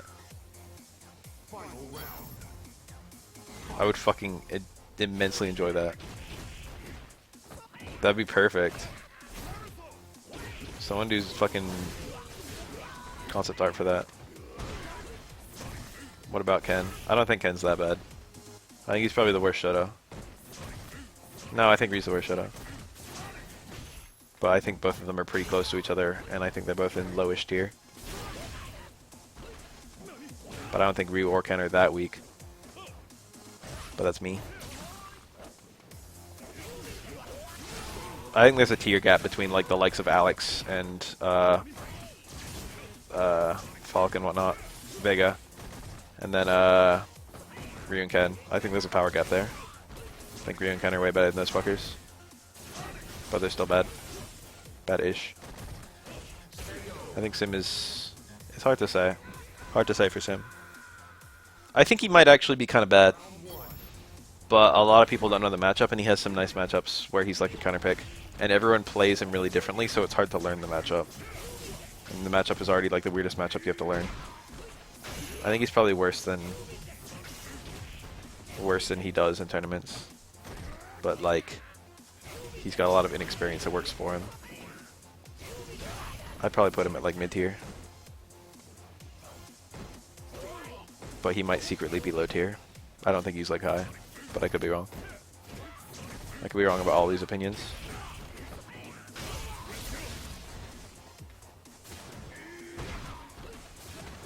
Oh. Oh.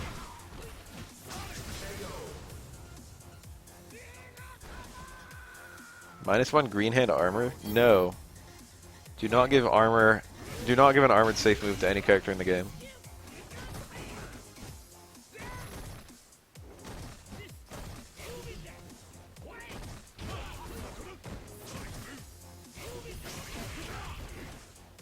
Give Alex some kidney. I'm down with that one.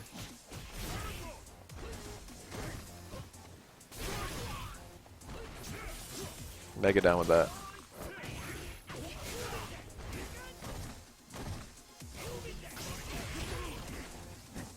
Okay, -1 on hit I can live with.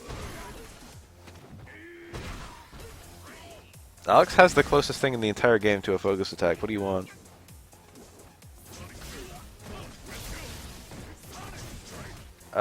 It depends on what you count as safe. EX run can situationally... EX run is almost always punishable. But it depends on how you get out of it. Like, you can punish EX run punch, you can punish EX run flip, you can punish EX run grab, but you have to make the right read. What is this? Japanese? Marble 3? Marble 2? It's tiny. No, it's big.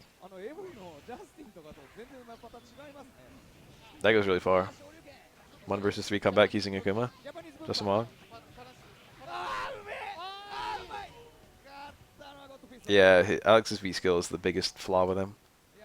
Cerebell is a character from Skullgirls. ワンダーボーイとなる。ワンダーボーイとなるじゃあ向こうで試合で。じゃあもうなるは前回大会の優勝者ですから3ポイントもらえますんでね。Alex needs maybe a better mix-up. No, you know, the actual changes I would make to Alex would be buffs to his normals. And I mean the pokes. Buff his pokes. じゃあもう1台でいいですかね。はい。じゃあなる 1P、2P。Alex should have like a top 3 like normal selection, I feel. I think that should be his niche compared to other grapplers. He should be a grappler who doesn't really mind being a neutral.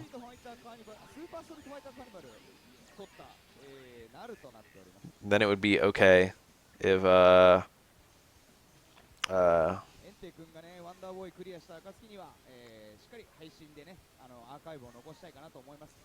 can't complete a sentence. It would be okay if all of Alex's attacks reset him to neutral if he's good in neutral.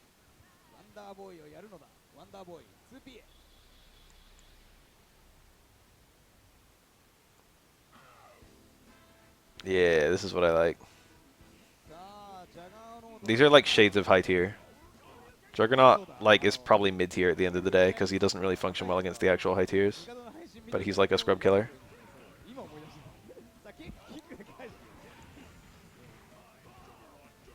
I'm Juggernaut.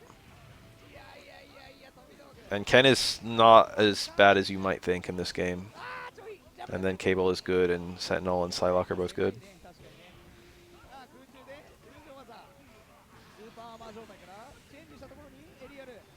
I don't know why everyone wants DDT. Literally, like, the headbutt we got is a billion times better than DDT.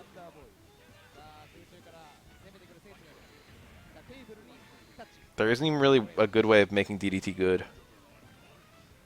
There is a good way of making DDT usable, and that's making it into what we got with headbutt. If they were going to make DDT good, they'd have to make it into Birdie's half circle back kick. That's like the only way. Look at that armor. It does look cool.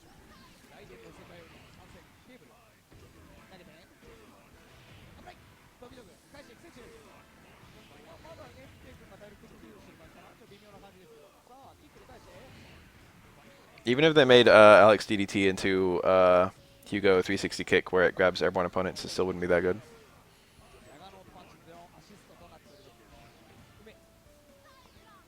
DDT is one of the worst special moves in Third Strike.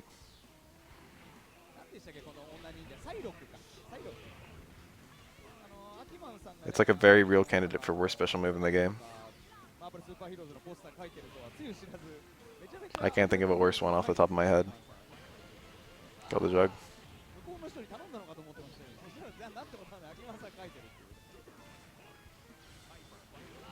I think Jugger's dead. This is still winnable for Psylocke. If she killed Cable, Juggernaut would come in with not much HP.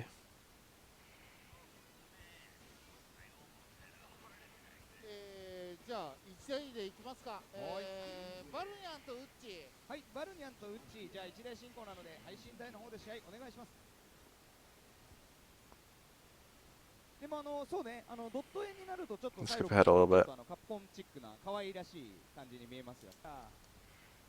Cap?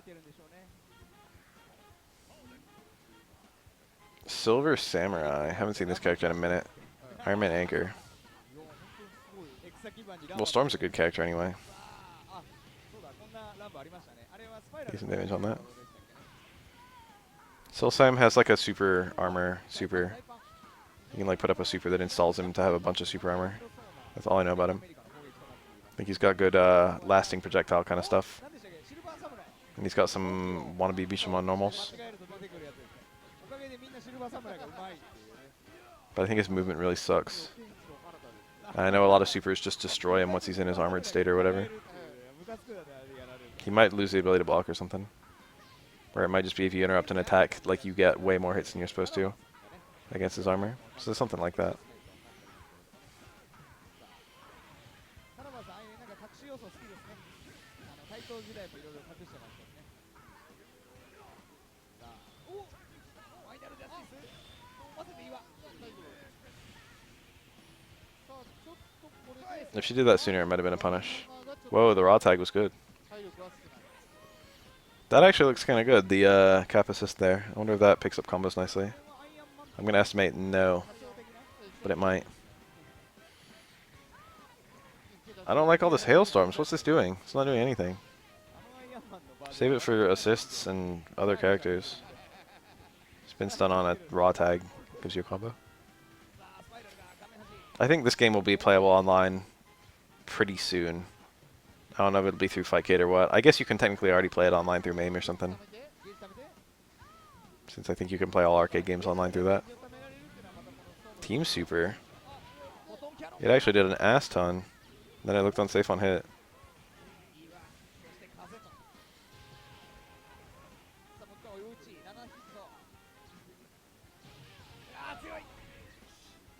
Triangle jumps. Oh, sneaky. That was a Marvel Infinite incoming mix-up. These raw tags. Okay, there we go. Yes, all the jump jabs.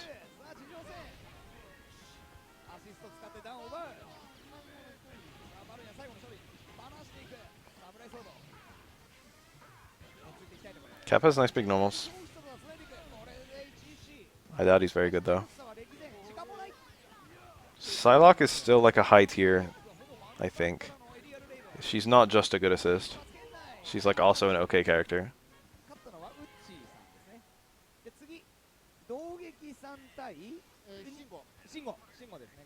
You can almost certainly play it online through MAME with Kylera. There might be other ways to play it online, but you could probably play it online like that. Demo. I don't know what that is.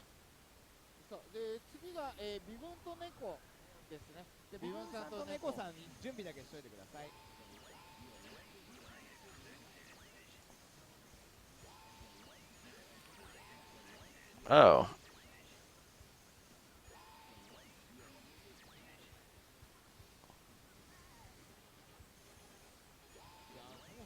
これ久しぶりにエボであったイギリスの鉄拳勢の子がいたんですけど、この大会やったら行くよみたいなこと言って今日来てないですからね。まだ日本にいますけど、ね。外国人は、Spidey, huh? ルーズですからね。しょうがないです。まあ忙しいって。忙しいです。 Yes, boss. Isn't it kind of weird calling an assist who then calls another assist? ワンピー側が攻撃さん。攻撃のスパイダーマンケーブル、セーバートゥース。セーバートゥースですね。今日はフリーセレクトルールとなっております。キャラクターは、If Spider-Man in Marvel 3 is anything like he is in this game, then he's probably awkward as fuck in this game. I feel like his launcher is somewhere weird. It might be low medium punch.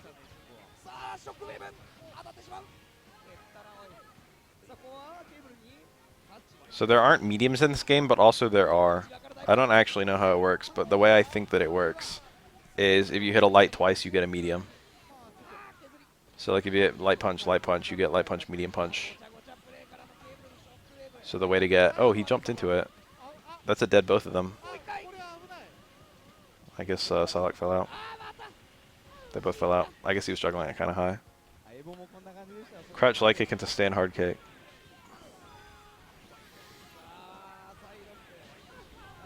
Does it work if we do stand hard kick by itself?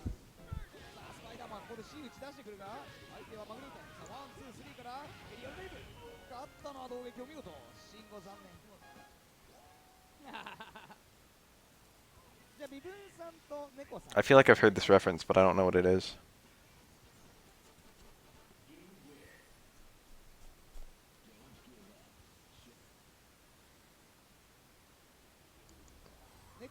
This game has a very baby version of auto combos because they needed to free up 2 normals.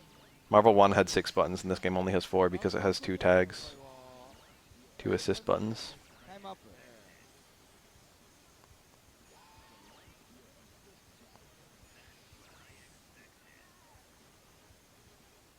Oh, light kick, hard kick.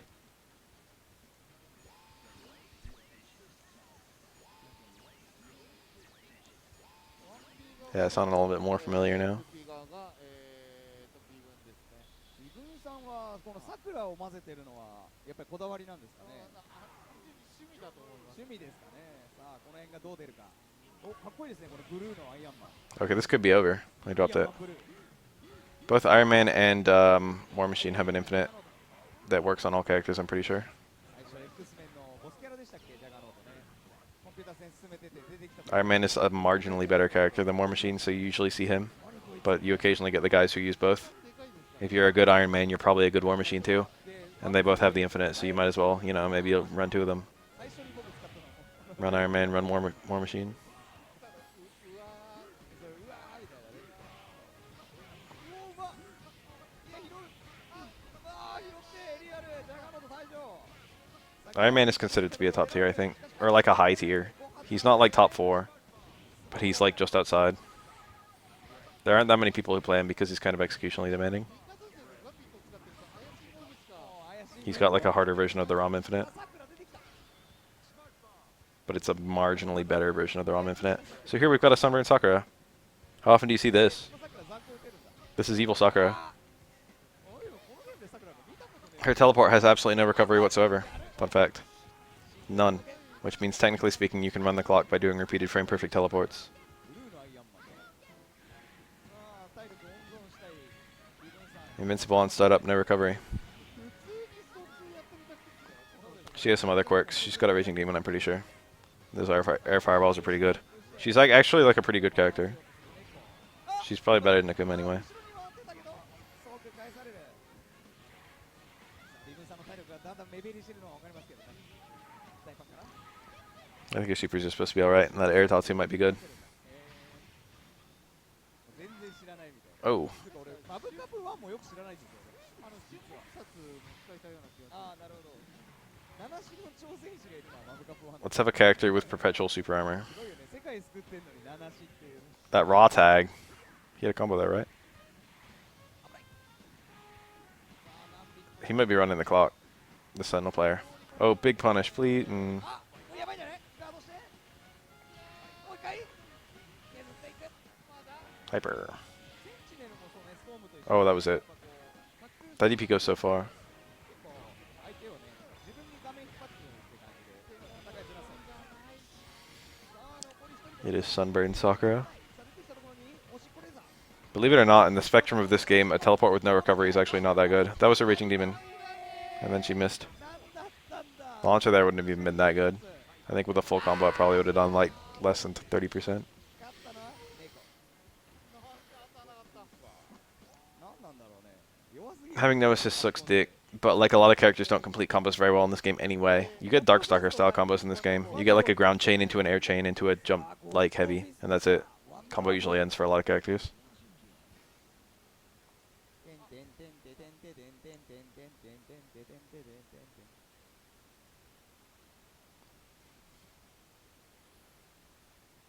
バカ野郎。お前ふざけんなよ。4時間説教だよ。ワンピー側が、ゴッドフィッソン。 The fourth installment? I feel like it's not. そして分からせることができるか。 I don't know if you count Marvel superheroes, I guess. So it's X-Men versus Street Fighter, then Marvel superheroes versus Street Fighter, 剣みたいな。 then Marvel versus Capcom 1, then Marvel versus Capcom 2. I guess it is the fourth game. ノットブッパー。ノットブッパー。ノットパナシ。ノットパナシ。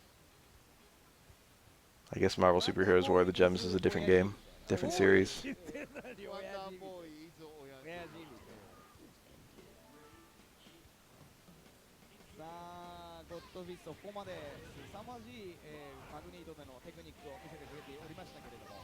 This track is one of the best tracks in all fighting games. さあ、 I don't know how audible it is. ジャガノートがもてあそばれている。ジャガノート浮きます。うわー。 Oh, this is very good play. 死んだ。一 But what do you expect from MSP? People don't pick this team unless they're actually good. That's not true. But this is the most dangerous team in the game, maybe. This is like debatably top 1 team. This is the purest mix-ups in any Capcom fighting game. It's safe overhead on either side, or safe low on either side, and all of them lead to a full combo. And all of them are covered by invincible DP, which launches.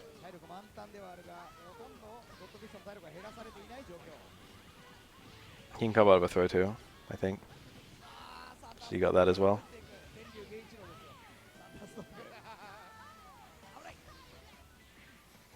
Skullgirls is based on the nastiness of this very game.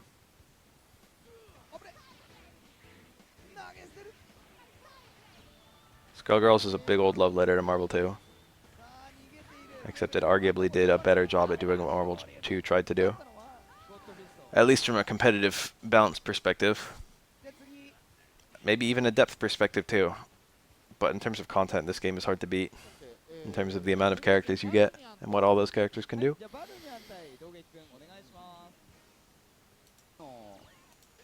Is that a fucking Morgan? No, it's not. Spidey, Cable, Sabretooth, Cap. Cammy? I think Cammy's like a mid-tier.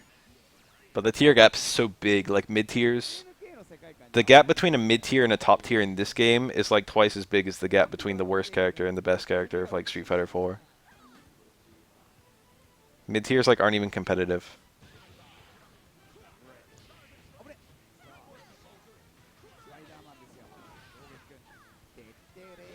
With the right team support, you can make a like a mid-tier into like a higher top tier. That's like the entire premise behind characters like I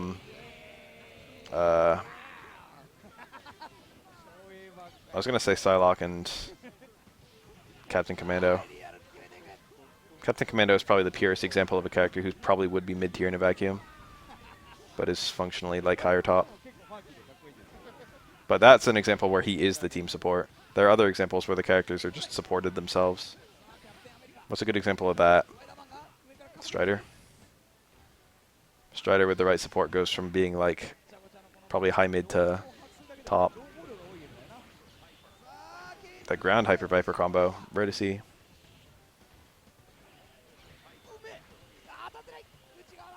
That was as low as he could swing it, and it wouldn't go low enough. She probably could have hit crouch heavy punch there.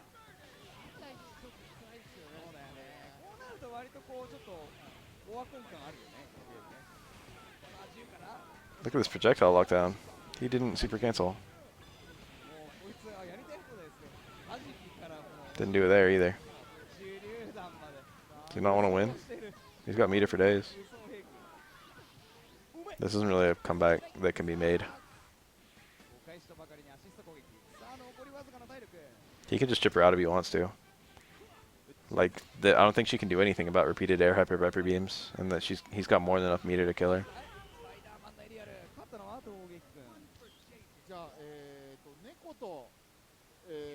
じゃあゴッドフィスト対猫じゃあお願いします。さあゴッドフィストさんこのまま優勝してしまうのか注目。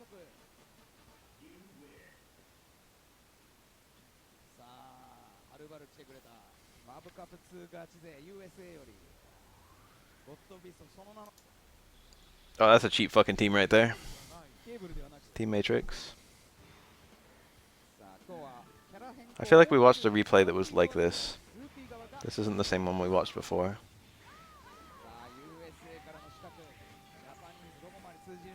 At least I hope it's not. Doesn't look familiar. But a lot of these teams are like the same teams. Looks like the second half of what we were watching earlier. Is this the one that we were watching last time that I stopped on the 30-minute mark? I feel like it's not, but it might be.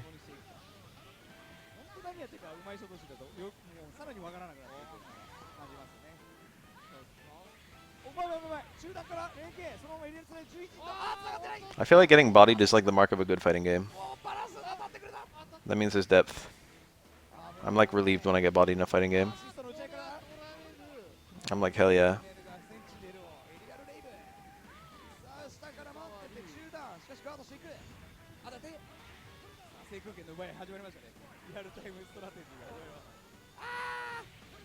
That's angle. まだ残ってるセンチに。さあ猫かゴッドピストかロケットパンチ。ゴッドフィストはまだ引っ込めない。いやさあ、倒しーに行った。猫さんが一匹死んでしまった。 Whose idea was it that you can fucking block during flight? あうまい。 Whose idea was it to have infinite armor? ストーム戦 Or I should say permanent armor, not infinite armor. これまさかと思いますけ Got ど her. キャプテンコマンドとサイクロプス間違え She's like dead to another hailstorm, I think. あ当てていく。 Solo Cyclops sucks. Well, he's okay. In terms of solo characters, you could do better, but you could do a lot worse. ここで Cyclops is another character who's probably like, わっ probably high tier. さあ空中コンボから狡猾な集め I mean, obviously he's high tier from like a, from a team composition standpoint because he's a really good assist, but I think he's like a high tier anyway. さあちょい I think he's actually got like really good confirming routes and okay supers. かさたりか。さあ一発圏内。 This guy trying to be Justin. あアシストゼロドットから It's hard, あるのか。 and by that I mean it's not really やった possible. のはドットピストの決勝進出おめでとう。あーやっぱ USA の資格は半端じゃないですね。じゃあ決勝です。決勝戦 I really like the way that Mysterious Mod did it, カプコン2 where certain specials have minimum scaling. 同撃さん対ゴッドピストお願いします。 It feels correct to always complete combos in that game. 東映スパイダーマンかそれとも USA のスパイダーマンか。スパイダーマン I want different enders. If I made a fighting game, I would make a fighting game where you always complete your combos, or like you can take a reset, but the reset has like a pretty significant drop in damage over the regular ass combo. I'd make it so you could only do like 60% of the combo and still get a reset. This is a pen みたいなね。1P 側ゴッドピスト But I would make the reset kind of good. I would make it hard to react to, 決勝戦 and I would make the reset options okay. Like maybe you could get a cross under, or maybe you could get like a overhead or something. ストリートファイターカーニバル X 第1戦目 I want the risk reward to work together. I have not played Punch Planet, but I am a member of the Punch Planet Discord. 来ましたね。 I don't know if KI's like that. I want a bunch of different enders to combo, so that's important to me. そうですね I want enders that do different things based on what you want. I'd have a lot of resources, and I would make it so, you know, you do enders based on the resources. 英語が来たぞ Here's a regular combo, here's a one bar combo, here's a super combo. Whatever, all that bullshit that you're used to. Then I'd be like, here's a high stun ender. Here's like a high stun one bar ender. Here's fucking high stun plus reset 東映を舐めるなと or something like that. ちょいバランスがナイスガードここでキャラチェンジそしてスパイダーマンかられる Here's a positional combo that gives me, you know, gets me out of the corner. 攻撃選手の精神連帯 Trades places with the opponent or something. あうまい当ててちょいバランスいく Aura's chicken combo, the real beauty of Aura's chicken combos, there's literally like 7 different enders that are all functional and good. さあ制空権を奪わせない And that's just like regular ass enders. ドームを使うゴッドピスト I did a series of unblockables today at Wednesday Night Fights, and both of the commentators were like, "What's the mix-up or whatever?" It was with Tengu Stones, and they were caught off guard. They didn't. I guess they didn't know that they were unblockables, and then people in the chat didn't know either. I watched the replay. It was like someone just typed "block" in all caps. It's like, bro, it's an unblockable. Nice. A lot of people know about Oro's Booger unblockables, but very few people seem to know about his Tengu Stone unblockables. でも道家君最後の最後まで諦めないでほしい頑張れ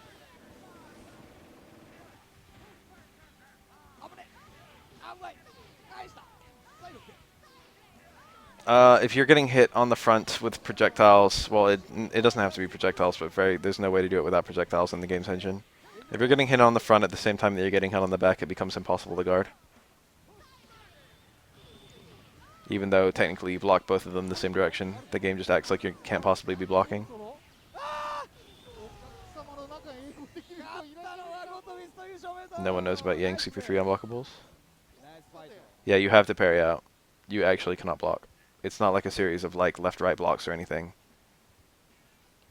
It's not a hard to blockable, it's just a real unblockable.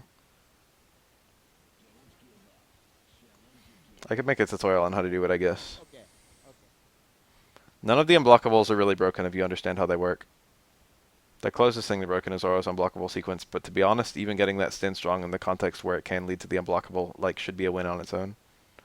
I didn't play Rising Thunder, but I watched a decent amount of it. じゃあ That guy's not Japanese. 一応聞いてみますか。 Bullshit. 一応聞いてみます。 I've seen Japanese people. That guy is not Japanese. はい、優勝したゴッドフ He'd ィ be ッ the トさん darkest Japanese man alive. です。ナイスプレー、ナイスファイト。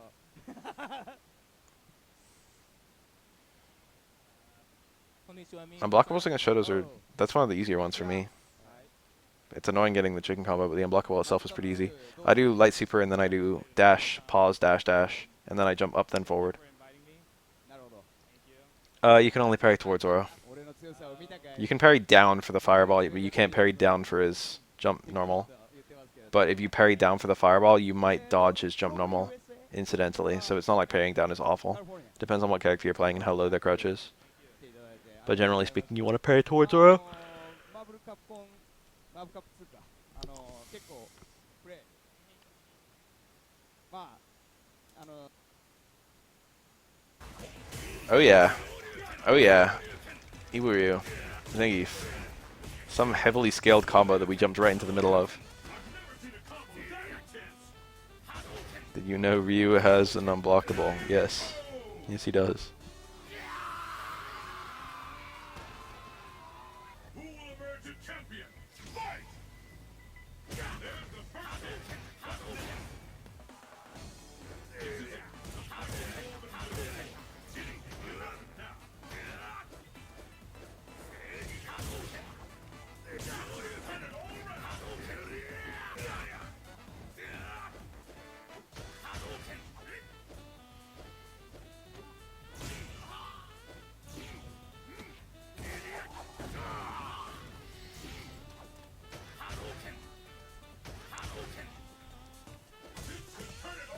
Oh.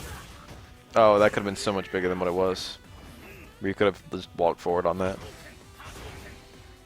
And gotten Crouch Fierce into medium stomp into the world. To be honest, against Zangief players, I would occasionally do, ooh, medium stomp into up. Just hold up. Just to see if they're mashing 360s.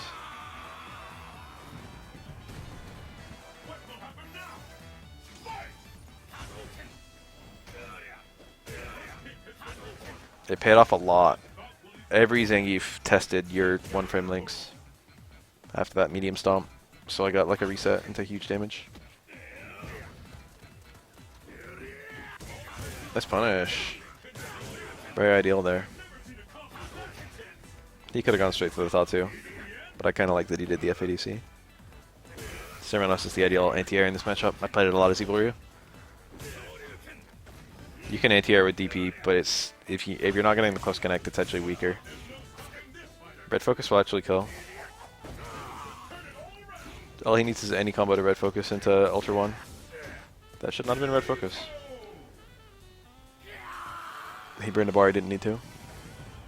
Oh shit, it zoomed in.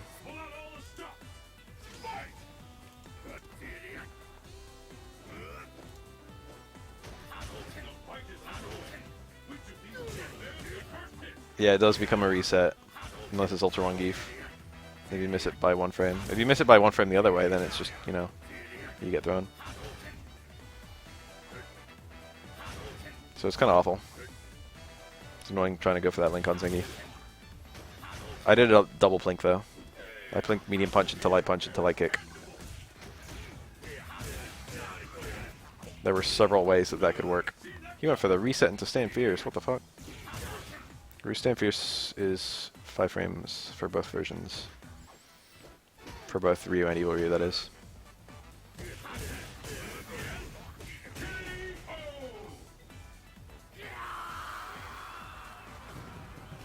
Did you know that third Strike Ibuki has an unblockable?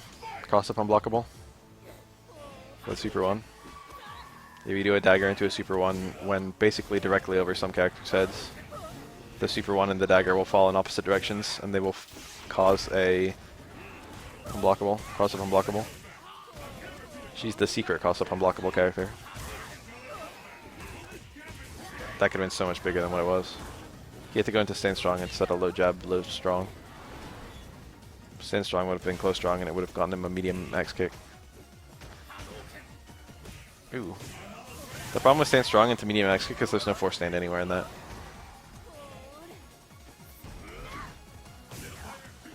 What the fuck? He got neutral jump hard kick instead of ultra.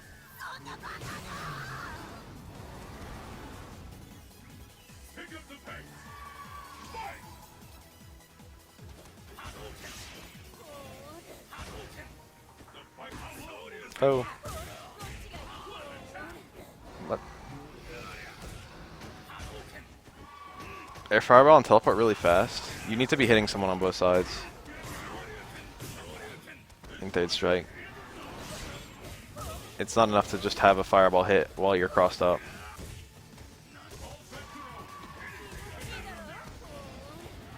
Arcade BP works radically differently than console BP. And even then, this would be an ass ton of BP on console.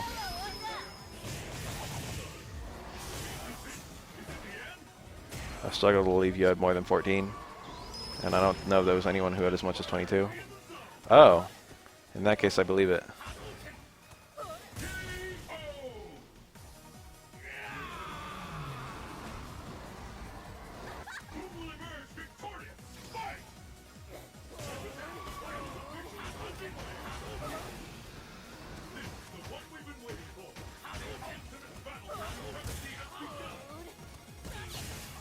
Oh, he dropped it. That's like +4 or +5 or something.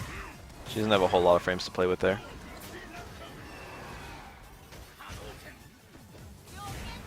I'm kind of tired, and I feel like I'm getting the beginnings of a migraine. I should probably refill my drink and take a pill. Tatsu? I would have done it.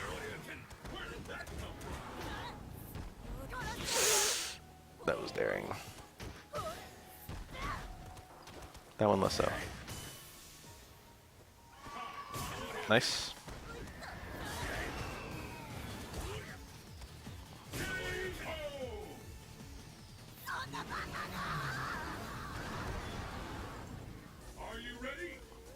The Studley outfit.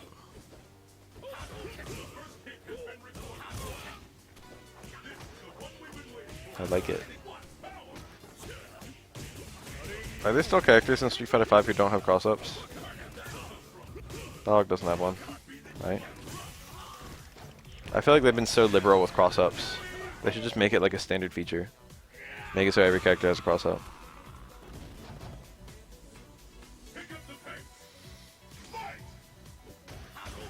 I'm not sure if this is still fuckboy.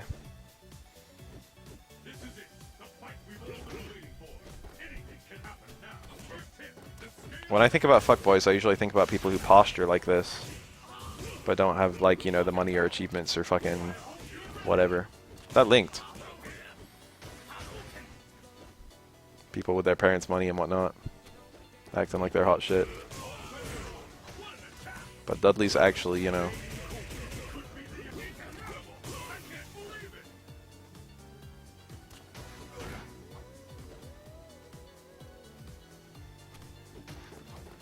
What air normal was that? Light cake?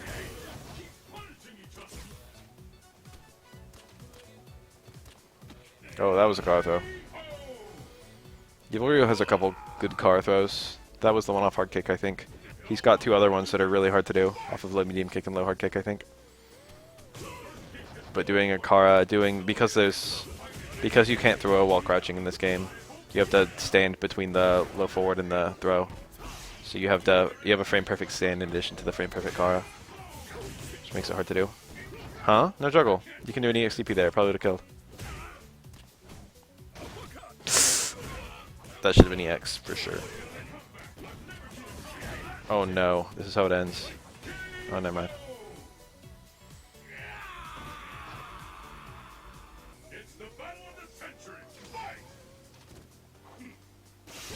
Oh yeah, that's a Dudley opening right there. I love the hard machine gun blow leaving you point blank. That's such a cool change. That's one of my favorite ultra changes. Was that ultra?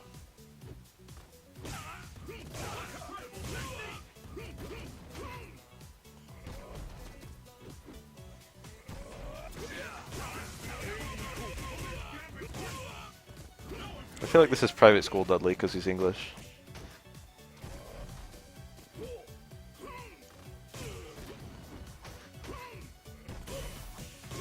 There's something very whack about how English people are afraid of private schools, but I don't remember what it is. What will happen now? Fight! There's like something backwards about it. It's like the word, their public school is what we would call a private school in America. Or something like that.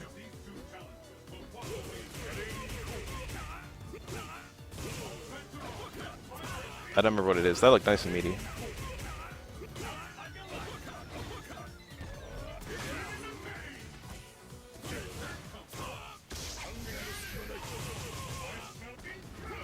I think if you're gonna reset, you're better off doing like a hard kick into heavy machine gun blow, not an anti-air light kick, anti-air low light kick.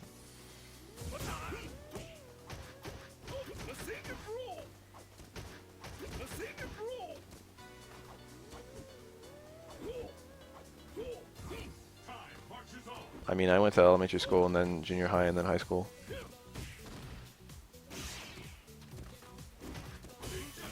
It is a one frame link. It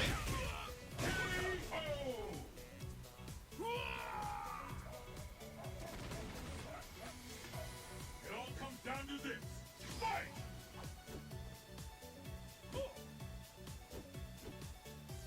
The fight is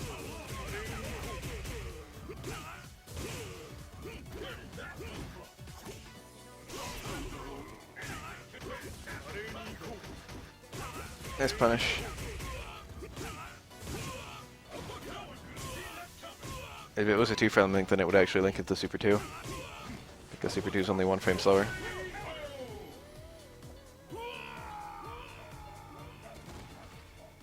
who will emerge a champion? Fight!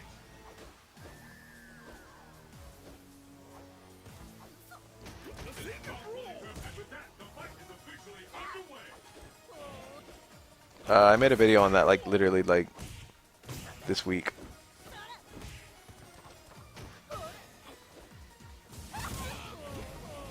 On taunts and third strike. Did you learn about it from my video? That was an empty cancel. Chun-Li has what I called the second worst taunt in the game, even though the effects are the best.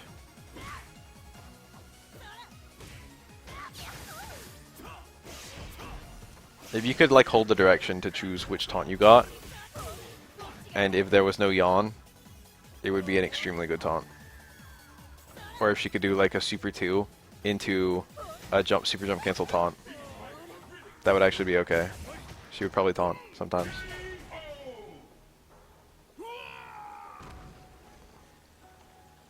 What will happen now? Fight!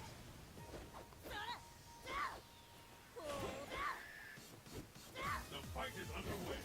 Which of these two talents? It's not common knowledge that Chun-Li's backstretch builds meter. Almost everyone I've said that to, like, didn't know about it in advance.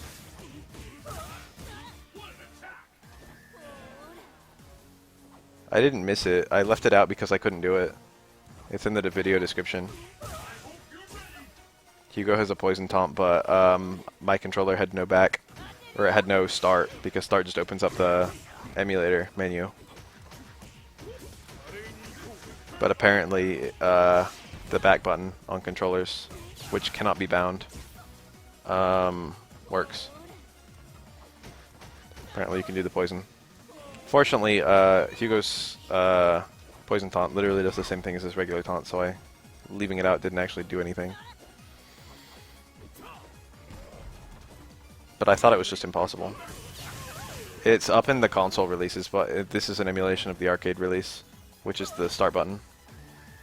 Try it. Up taunt and down taunt don't work in 30th. It's start plus taunt, but there's no bound start button.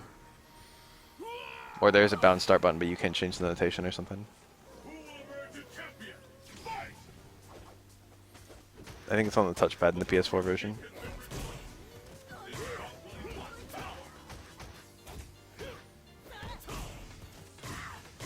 Max damage. That was cool. Oh my.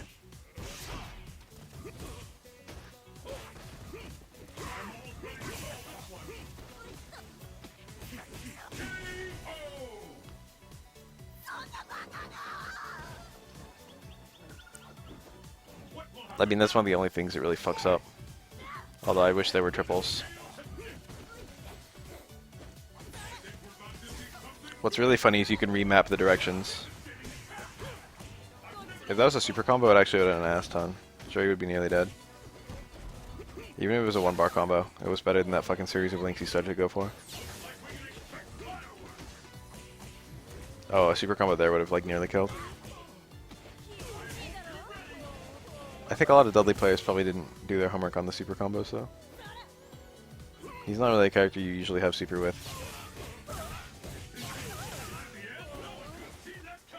Imagine if Jerry had an Ultra 2 you could land.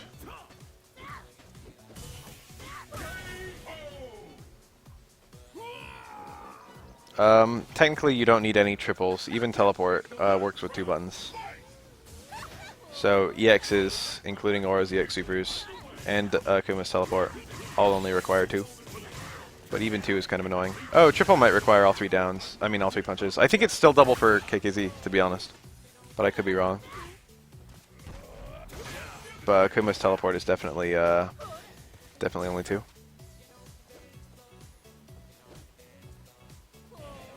Good morning.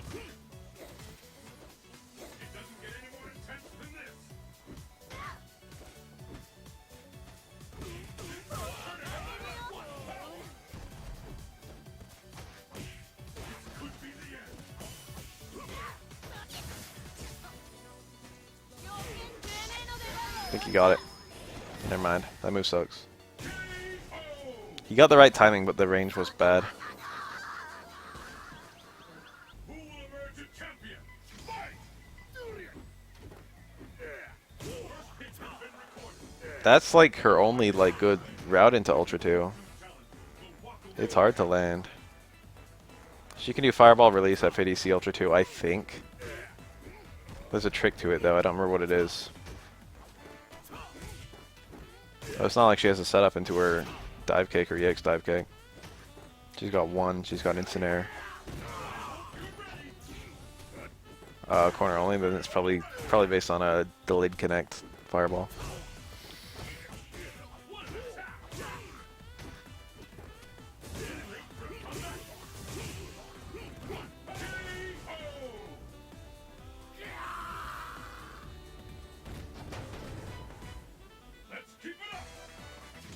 Playing on keyboard.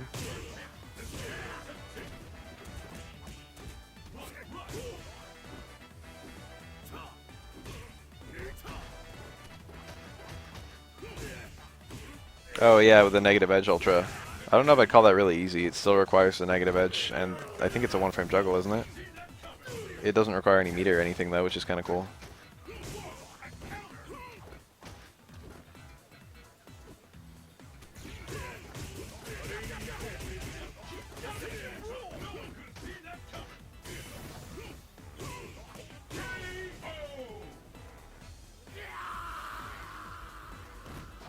I know, keyboard is just a hitbox.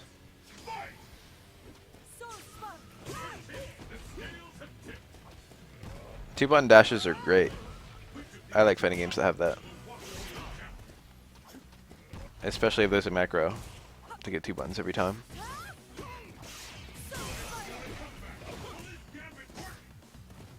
If I can jump and then hit a single button to get an instant air dash, that shit is fucking, feels amazing.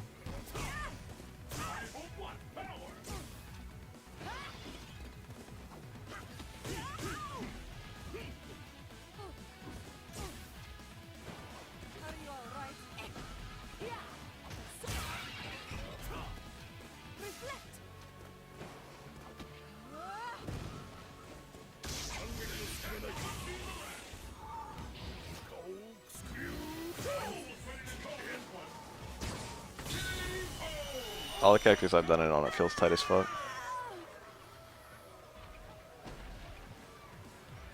And the battle continues. Fight!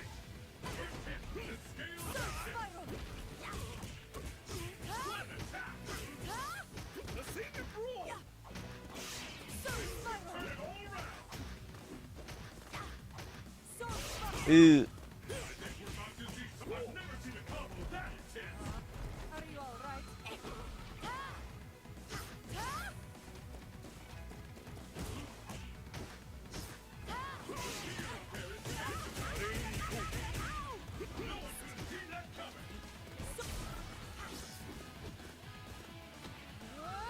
how hard some of Dudley's juggles are, I'm surprised Smog could hit them as easily as he could.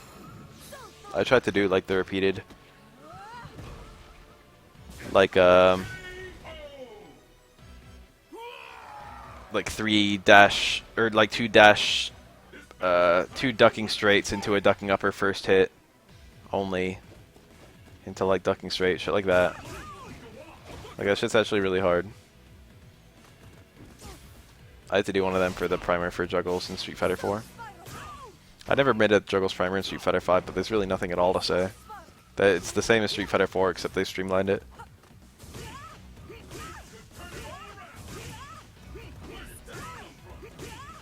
So the thing about this footage is it's Japanese arcade footage, and the thing about Japanese arcades is that there's no arcade release of Street Fighter 5.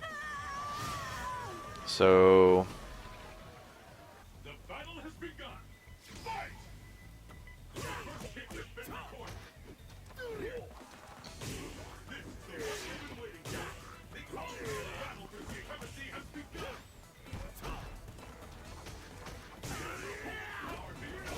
begun. he actually got away in time. Fighter is in the zone. That probably could have been punished a lot better than a jab. The jab hit airborne, which means he definitely could have timed it to hit on the ground, which would have been a stem roundhouse or something. Let's keep it up. Fight! First kick has been recorded. This battle will determine who wins the strongest. I know, dude. The Yatagarasu 360 requires like inhuman fingers. The most I can get by myself is like 2 or 3. Getting 5 is like inhuman. You need TAS hands.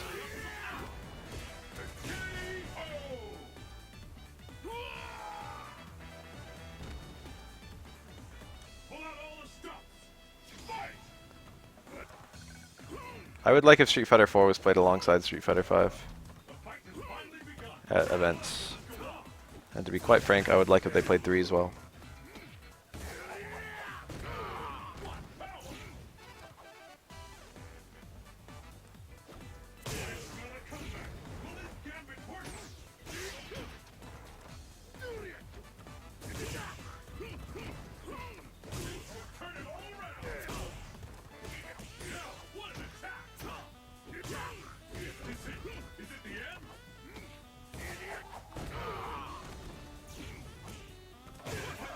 This Ultra. Or that. That works too. That definitely would have led to more damage than Ultra.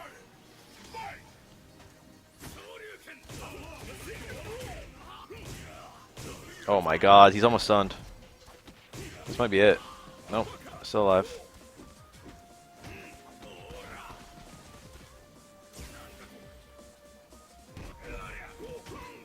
Terrible jump. I like charging focus attacks on cornered opponents just because they always jump there. So I do like a little bit of charging, then I dash forward, then I do an ATR combo or something. Like DP, meme stomp for Evil Rio.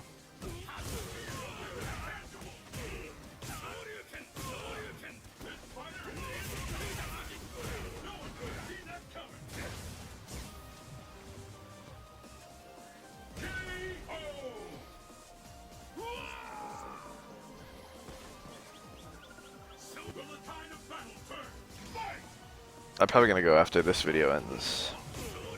No, I'm probably not even gonna wait that long. My eyes are starting to say hey. Go sleep.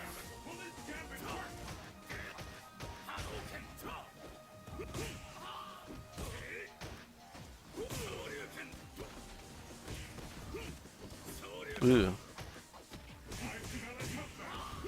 Smash seemed to be better mechanically from what we saw.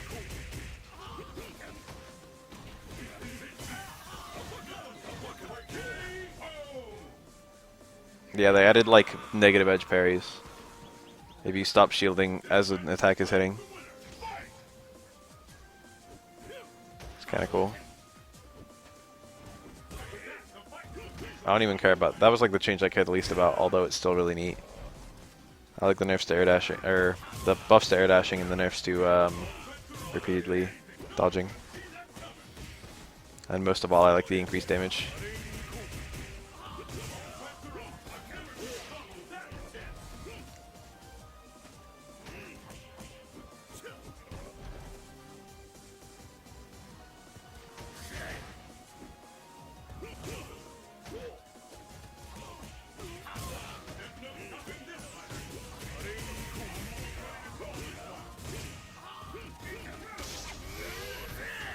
I think this is it.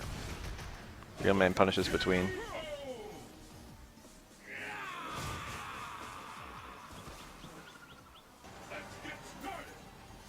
Alright, this one's the last one.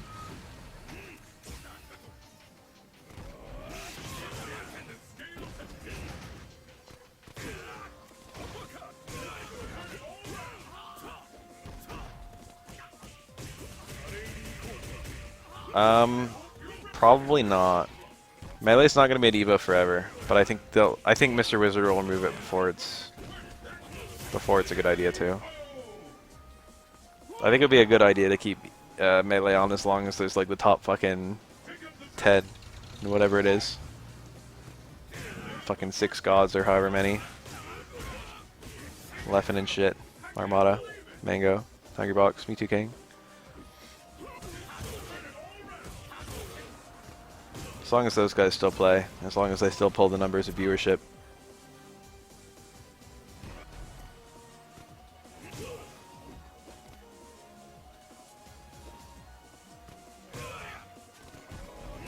And I think it's still worth having. As long as it's still one of the most watched games, that's the most important thing by far to me.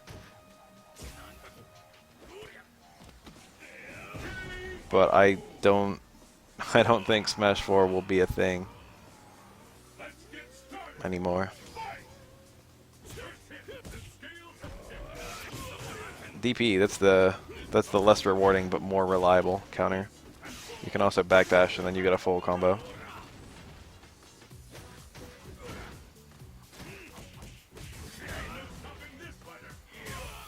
Cross-up Tatsu is a lot... Well, I don't know. I think regular Ryu's Cross-up Tatsu does more damage, and it also has a follow-up. Whereas Evil Ryu's Cross-up Tatsu basically has no follow-ups. Note that I said basically. That's because technically there's a follow-up, but it's so specific you'll never see it.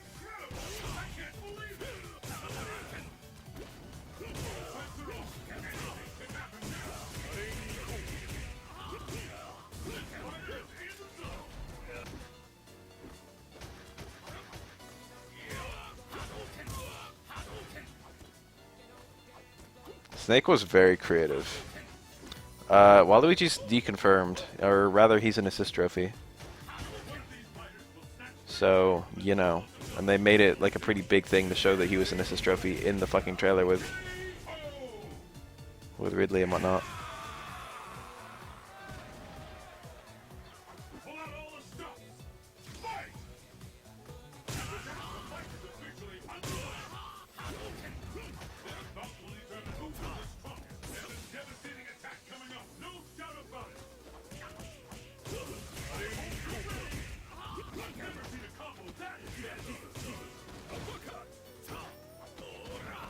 Ridley's height has already been extremely variable, even within the context of Metroid games. In Metroid 1, he's the same height as Samus, but you could just call that, like, you know, graphical limitations. But even in just, like, the GBA games versus the Prime games, Ridley's size is really radically different. Got him. That's death.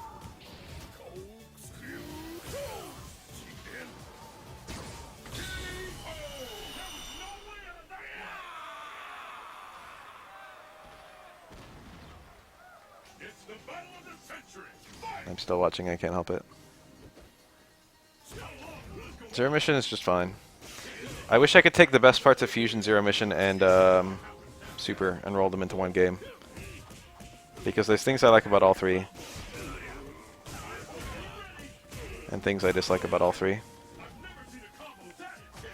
I like the sneaking mission at the end of Zero Mission, but it makes 100% really annoying. And also it's a bitch to navigate. It's like a pain in the ass to go around because there's very few items. And you have to, there's no quick way through it. Fusion, I think, has probably the best story. Well, I think the storytelling is really good in Super. Even though there isn't any. That's what makes it good. That was reversal DP to kill. Nice. Smart. But I liked a lot of the thematic stuff I liked in Fusion. Like, how every single boss gives you every single boss uses the power that they give you against you and whatnot. Every single boss is themed around the power they give you. The way the X work mechanically, like the way that's integrated into the story. The SAX. I think Super Metroid is a candidate for best video game. It's up there. It's very good about routing. I don't know if that's what I would call it. Nice. That was a fast one. We'll watch another. It's good at getting the player to do certain things. Like, there's actually a decent amount of freedom on where you can go, but it kind of nudges the player to go certain places at certain times. And there's no... all the storytelling is visual. I've only played a few games like that, like the original Prince of Persia.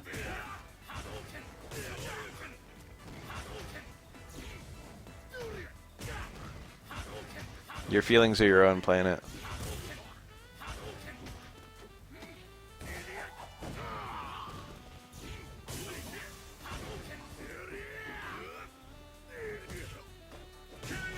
Close for your Saint-Pierre.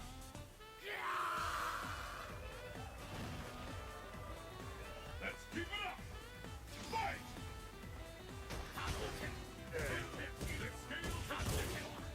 The fight has finally begun. Oh, it should have been low forward. Why was it same roundhouse? Maybe that was, no, I don't know.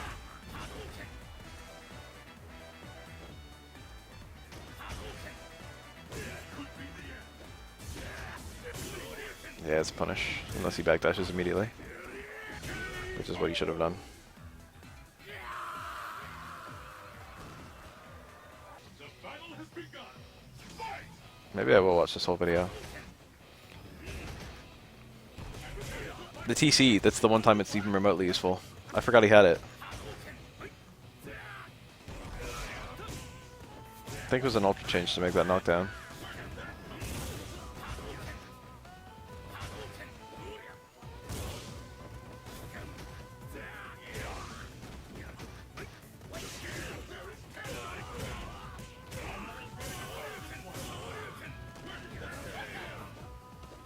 I like the music of Super Metroid a lot.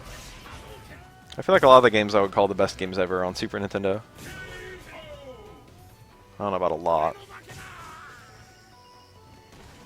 I think Super Metroid is a candidate for best game ever. I think Yoshi's Island is a candidate for best game ever. I don't know if most people would call Yoshi's Island one of the best games ever, but I would. Probably Mario 64. Candidate for best game ever. Ocarina of Time as well. Yes, Elena goes to school.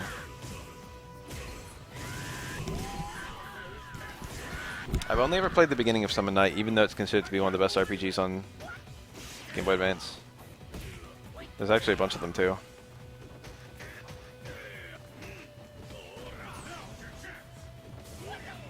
He could have chased that down with a fireball or something. Seabury is really good. That should have been EXTP. Nice.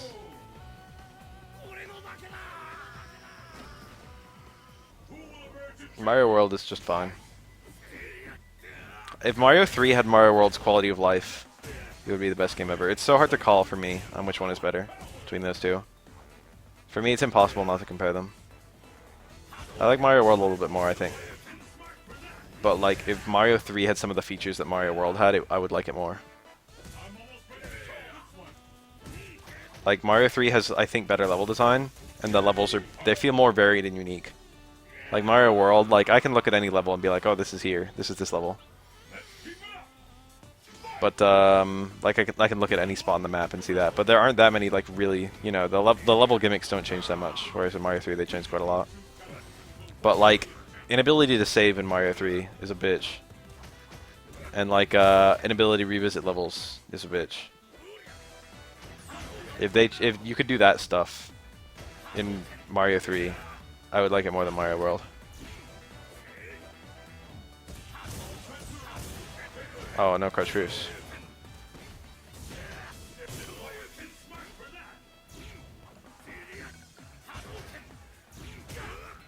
This is less the one where you jump.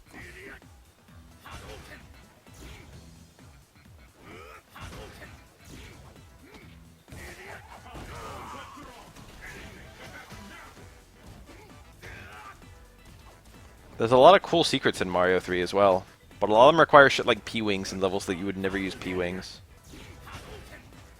Or like stuff like that.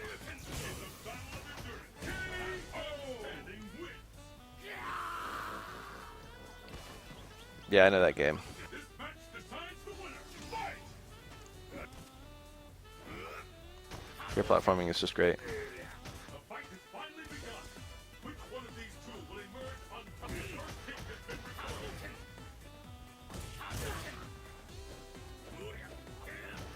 Bosses were whack in 3. Not only that, bosses weren't great in World. Not only were bosses whack in 3, but I didn't like the fortress levels. The fucking castles with the boats. I didn't like any of those levels. I hate auto-scrollers in general. And like every single boss level was an auto-scroller in that game. And then you get an ass ton of them in Bowser World. It's like, fuck you. I don't want to do this. He's out of the way. He can punish. What an unusual punish.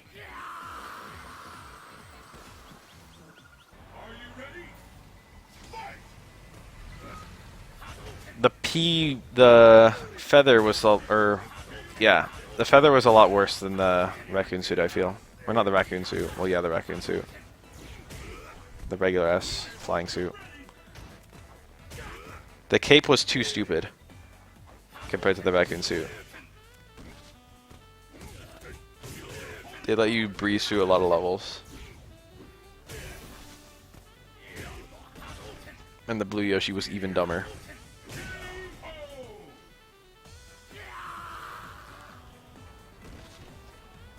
So what will happen now? Fight! Okay. Fight is underway. Which of these two Like, I get that, you know, it's a Mario game and it's not that hard. But holy shit. Why the fuck? That's a hard thing to get on accident. Meat Boy is one of the best platformers I've ever played.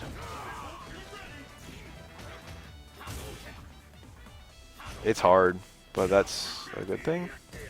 You grow into it. It starts hard as fuck, but then eventually you, like, it's got basically perfect controls, I would say. Meat Boy. Fireball FADC incoming. He didn't even FADC it. Let's get started. Sim? Sim beats regular Ryu, but Evil Ryu, it's better. Sim versus regular Ryu is probably like 6-4 Sim. But Evil Ryu versus Sim is probably like 6-4 Evil Ryu. All of Evil Ryu's new tools are better here.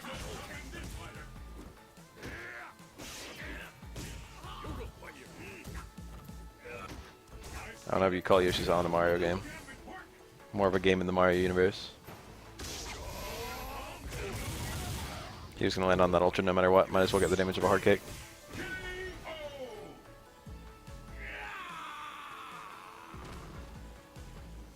Let's keep it up. Fight!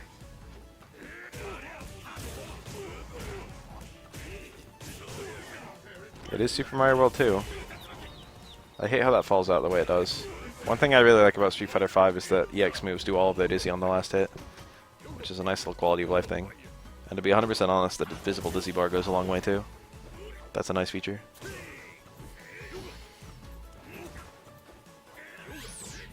That was a bad teleport, I feel. Sim in this game is cool, but I generally prefer Street Fighter V Sim's design.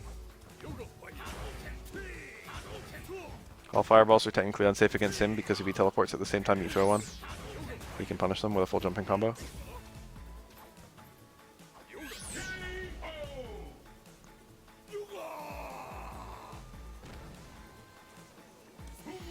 I wish they did a better job with Dizzy. They just basically took Street Fighter 4's Dizzy system. Street Fighter 3 doesn't have a perfect Dizzy system. It's worse in general. I don't know. It's like better than Street Fighter 5. The thing is, they didn't give pokes enough Dizzy and they gave other stuff too much. There needs to be, like, once you have a visible Dizzy bar, it's okay to have wild dissonance in the amount of Dizzy attacks do. Like, super combo friendly stuff maybe shouldn't have a whole lot of stun on it. But then, like, a lot of, like, one-off big hits, it's okay to give them, like, 300 stun. It doesn't actually break anything. Like, imagine if Chun-Li far roundhouse in Street Fighter 5 did like 350 stun. Just imagine that. And then imagine like all of her medium combos did like almost no stun at all. That would be how the stun works in Third Strike. It had you making decisions. Right now you don't really make a decision based on stun ever. Except, you know, I need to rush down so I can get the dizzy. But like, you know, landing a few quick near dizzy attacks in a row. Landing a few roundhouses in a row. Or like someone being kind of close to stun, like 60% of the way there. And then just surprise them with something that just takes them all the rest of the way at once. Or like combos that end in... This is Street Fighter 5 really lacks this in general. Yeah, Geef neutral jump hard punch. That one's a bit too much for my taste. 300 is already like a lot.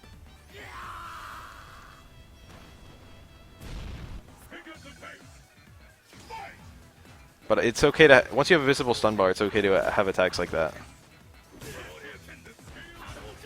You couldn't have a lot of them in Street Fighter 4 because people would struggle to remember what they are, because there's no visual indicator that you just instantly get stunned. So it's easy for Geef because we all know. You know, it's like the only attack in the game like that. But if there are a bunch of attacks like that, then it would be really annoying because there's no visual indicator. But now there is a visual indicator, you can have more attacks like that.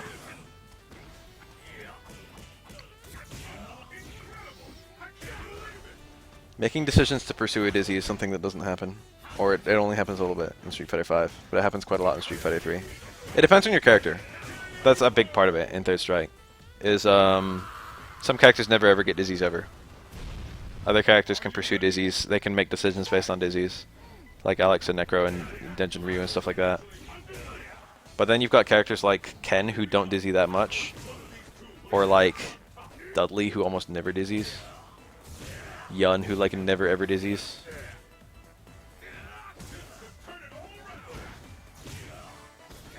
Yeah, Remy. I made specific note of that one in my taunt video. Remy never ever dizzies ever. None of his attacks do significant dizzy.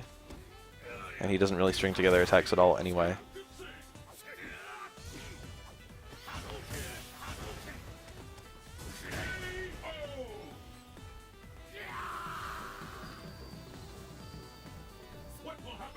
That's a change I would make. I would make it so attacks that are very combo friendly, like Ed stand strong or Ryu stand strong, don't do that much stun. And I'd make it so a lot of pokes do more stun. I'd make pokes better in a lot of different ways.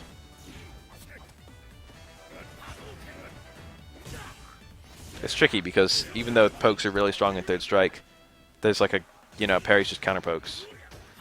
And even though parries are pretty, pokes are pretty strong in Street Fighter 4, most focus attacks counter pokes. Or like depending on the context, focus attacks can make pokes horrible. Yeah, so I'll give more stun to Vega.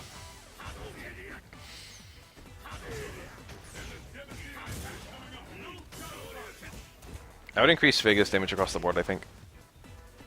I'd probably make him so he can land flying versatile and attack easier. And I'd give him, I'd probably make EX roll, like go half screen. I'd make it so his combo's actually fucking complete. I don't know if I'd necessarily do either of those changes, actually. I might just make it that he gets, like, combos that are all normals. But make it so the combos actually do, like, 300 some damage. Like, when they designed Vega, it felt like they wanted Vega players to do, like, low jab, low strong. And that kind of bullshit. But imagine if that was actually rewarding.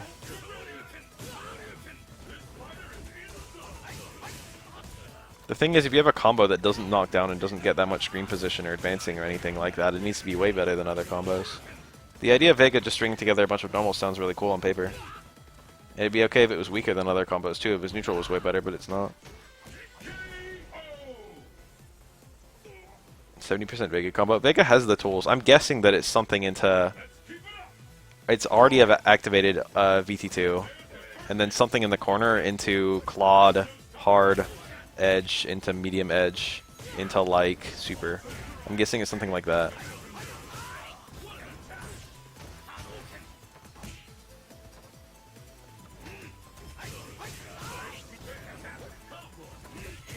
Vegas repeated ace combos are actually insanely strong. Nice. You don't see a Yang that often in this game. This match decides the winner. Fight! I used to do these kinds of combos a lot. That could have been me doing that combo. That's how me it was. That was a very me combo. I did a lot of red focus stuff, and I occasionally got that jab instead of the strong. Vega's just hard to balance. A lot of his more overtly broken things, if they fixed them, he would become broken the other way. Like if it was harder to anti-air Flying Barcelona. This will probably kill. Wait, no. Every EX Rekka it counts as an individual attack, doesn't it? I forgot about that. The scaling on that's massive. 5 hits of scaling on 1 attack. The battle has begun. Fight! The fight is officially underway. This is the one we've been waiting for. I've never seen a combo that intense. No one can walk away. Oh, he went for some kind of Yun bullshit.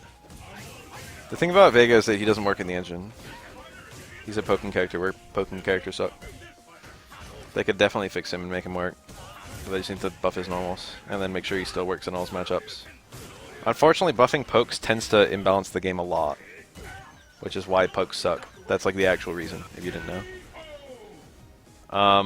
You can have matchups where, like Zangief Crouch Jab is a really good example in the game.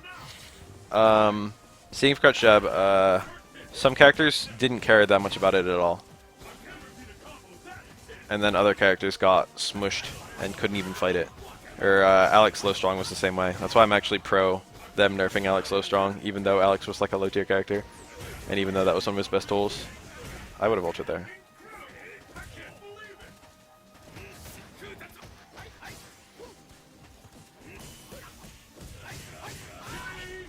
It's the Alex's low strong just completely like controlled. It was like a one button that you could just do to win like some matchups. Didn't even need a brain. And it's not like he got like 8-2s out of it, but like he could get like comfortable 6-4s where in order to turn it from us, like in order to win, you had to be able to do something impressive. And Alex didn't have to do anything impressive to just hit low strong. You know what I mean? With Vega, if they buffed like towards Fierce or like staying around house or shit like that, if they buffed his pokes, he would suddenly have some matchups where he just dominated, and other matchups where he was only okay.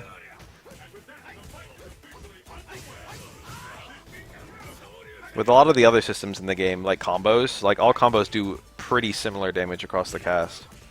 Like the really strong meterless combos and the really weak meterless combos are less than 100 damage apart, I think. Yeah, Third Strike in general is a good example of that.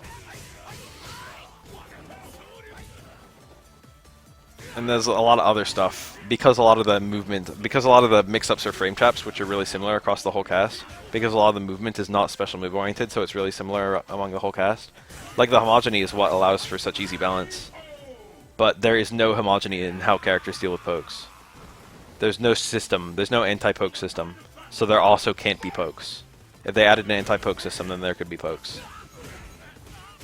Parries were a good anti-poke system, so there were good pokes that existed in the engine. Focus was a good anti-poke system, so there could be good pokes, you know, that were weak to focus. But Street Fighter V doesn't have anything like that. There's no failsafe against good pokes. So if a poke is good, it just kind of like is like a completely brainless way of dominating a matchup.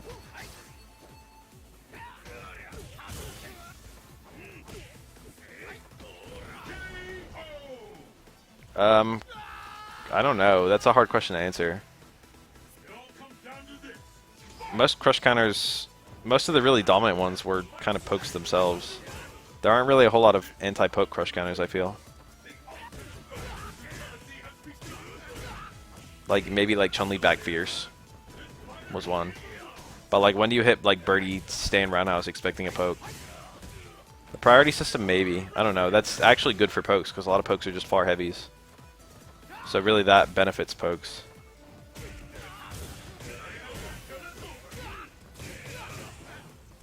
It's hard. You can't out prioritize a heavy with another heavy.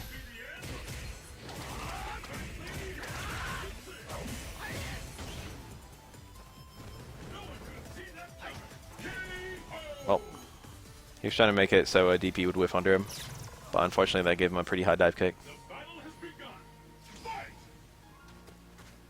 Sakura's cool. That did a lot. What the fuck? Was that counter hit? Oh, she had armor. She had white damage from the jump in. Tatsu missed its last hit. That was probably a punish. Huh. He could have had crutch boost there. Not there though.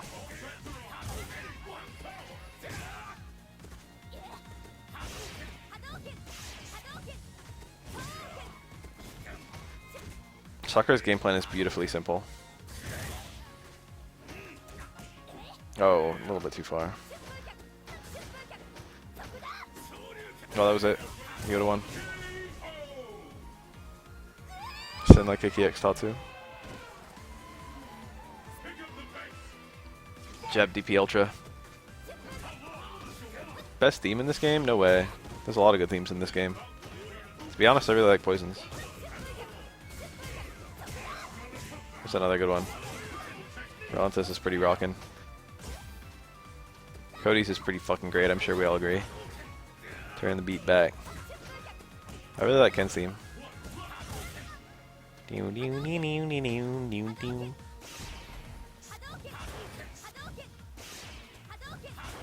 There's like someone I'm forgetting who has like the best theme in the whole game.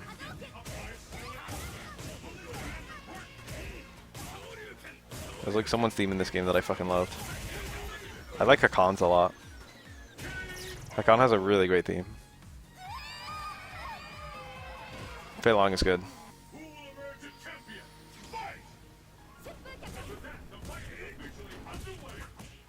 Jerry's theme is amazing. Almost every song in every Street Fighter is good, to be honest. If there's one thing that Street Fighter does consistently really well, it's music. Nice punish.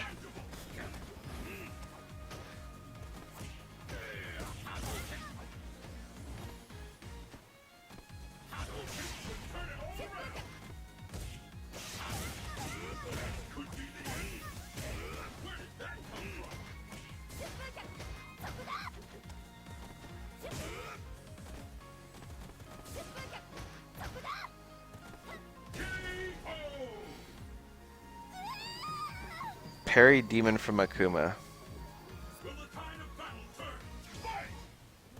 I mean, when you get, you're saying he guarded an attack with his V skill, and it got absorbed, and then he did a demon from that V skill. It probably hit as a punish. I mean, if he guarded something, then you were probably, you know, still recovering from that attack.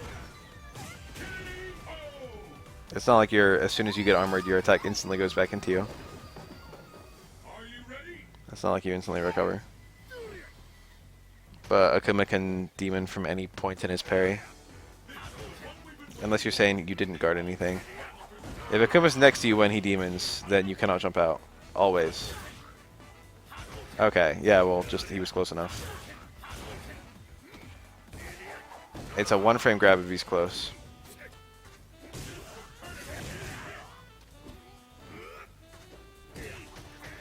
And the grab is the super freeze, so by the time you see him the super freeze, it's already too late. The one frame is the super freeze, rather. Oh, ouch, counter hit.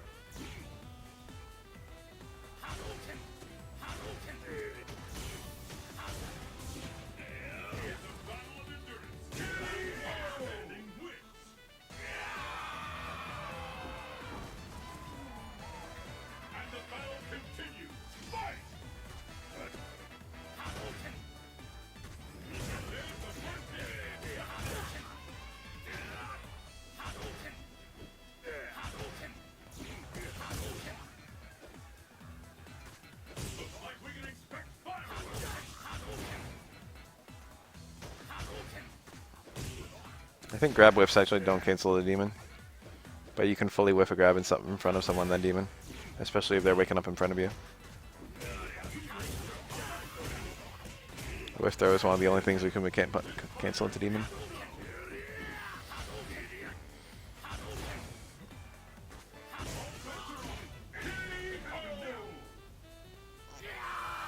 That Ibuki was pretty scary, Spad. The Omega Ibuki. I was in awe. I would say that your best Omega character is probably better than my best Omega character. Although I did have the benefit of a lot of matchup knowledge since I was playing a lot of characters and you were only playing the one. I have a video on how plinking works, but basically it's just a Kara, and the Kara counts as 2 inputs. And both inputs do the same thing. Like if you hit light punch and medium punch together, it counts, the game counts it as a medium punch. So if you Kara medium punch into light punch, it will give you one frame where it's medium punch by itself, and then another frame where it's light punch and medium punch together, which comes out as medium punch. And because those are 2 frames that are right next to each other, you can try for a 1 frame link and then get 2 chances, and the 2 chances are next to each other. Oh, it ended. And now it's Yatagarasu. Let's watch exactly one match of Yatagarasu. Yeah, it makes links bigger.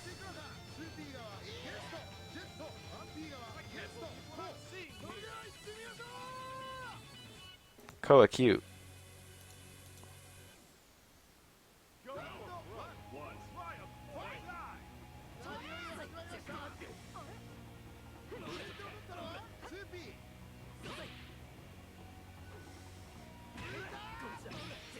I'm not quite sure about Koa's gender. Got a kind of feminine voice, got a kind of feminine face. It's a mystery. Let's savor it. Let's savor that mystery.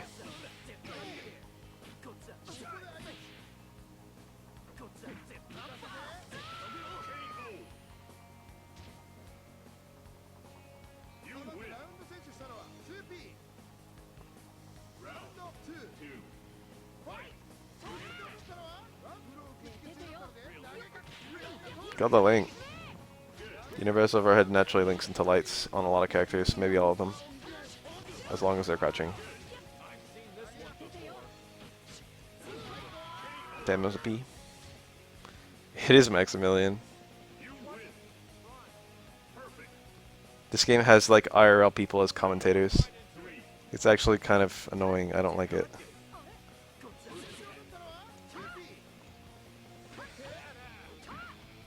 It's actually, they got Maximilian to do the voice lines too.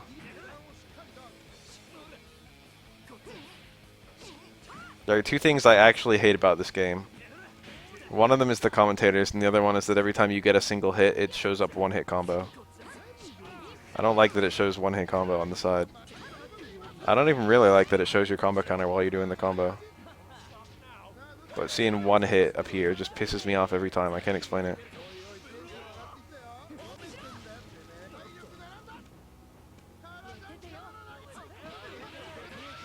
You couldn't turn it off initially. With the Steam release you can.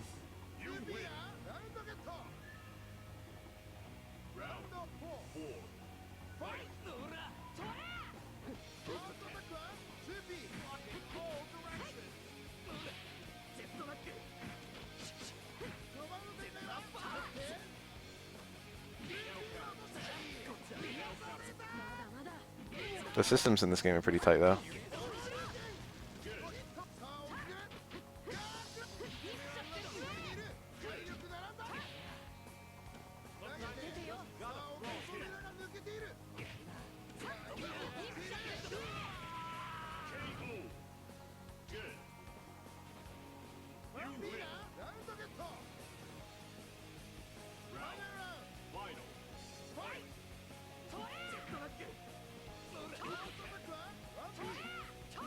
No one played this even when it was popular. Air quotes popular.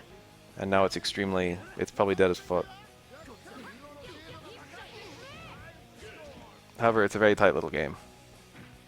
And you only need 2 players to have footage.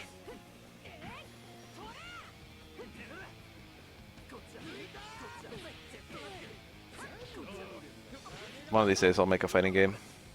I probably won't make a fighting game, but I might make a beat 'em up.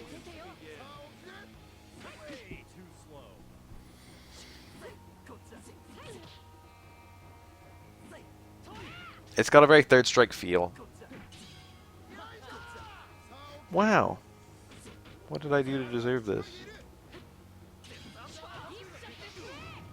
Oh, this is over.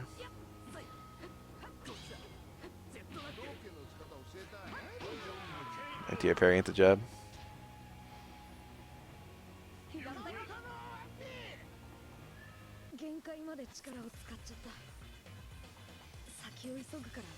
My beat 'em up would be probably pretty basic.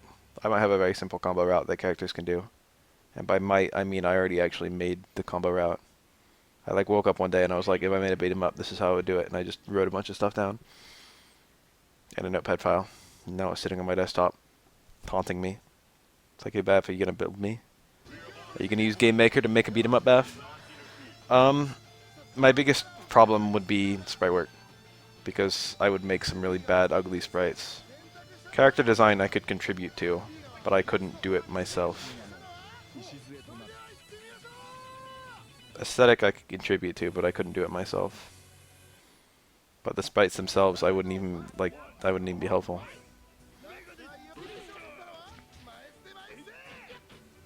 But I could do the programming and stuff, I think.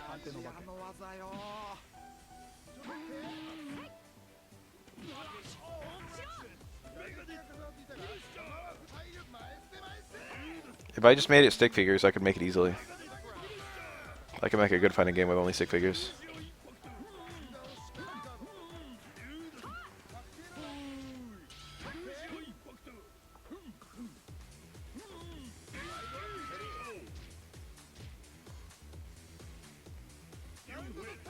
His dash kind of reminds me of Zangief's dash in Marvel vs. Games.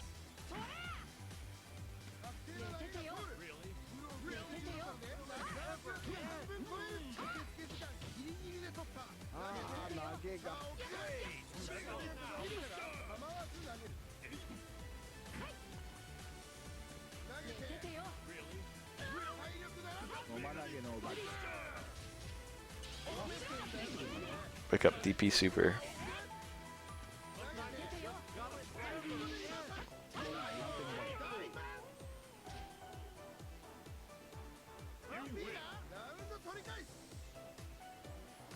I've got a few text files on my desktop that have just been sitting there forever.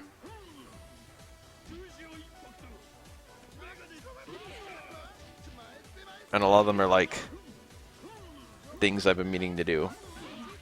One of them is part 4 of the Rising Up series. Just chilling there. If I finish that now, people would be like, what the fuck, Path? One of them is low forward activate in Street Fighter 5. I have a video planned on that.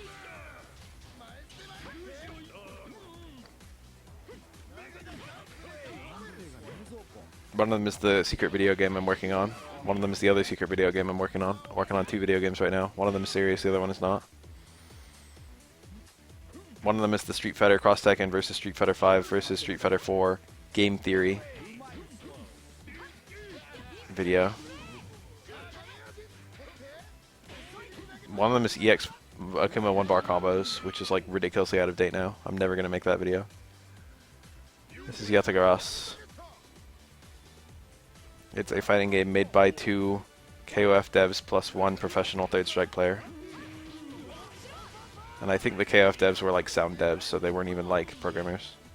Well, one of them was clearly a programmer.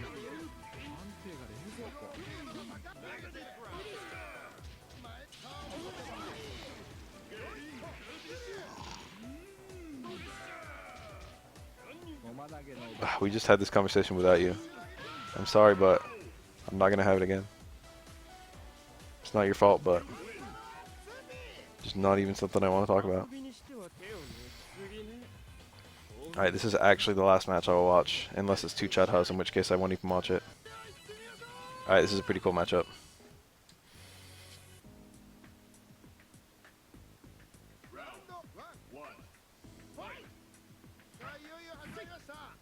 What the hell's a peanut butter patty? I'd give that a go. I'd fuck with that.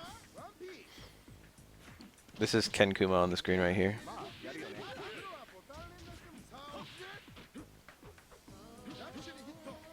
I think.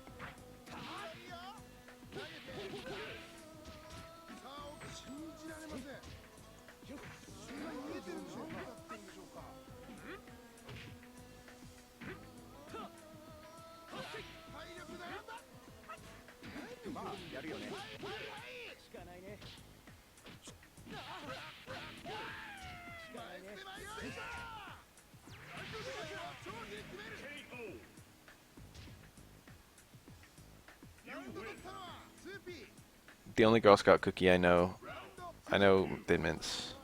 I know what are Snickerdoodles or whatever. That's it. That's my Girl Scout cookie power level.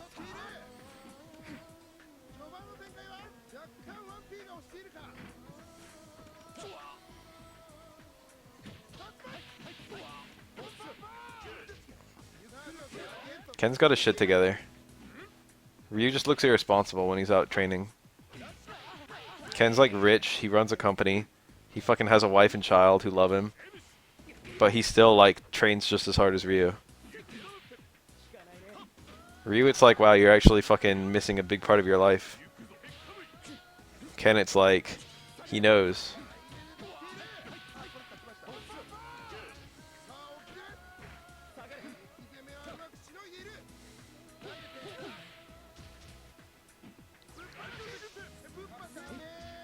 Yeah, this is the Ken Akuma Shoto. The other one's a Ryu Ken Shoto.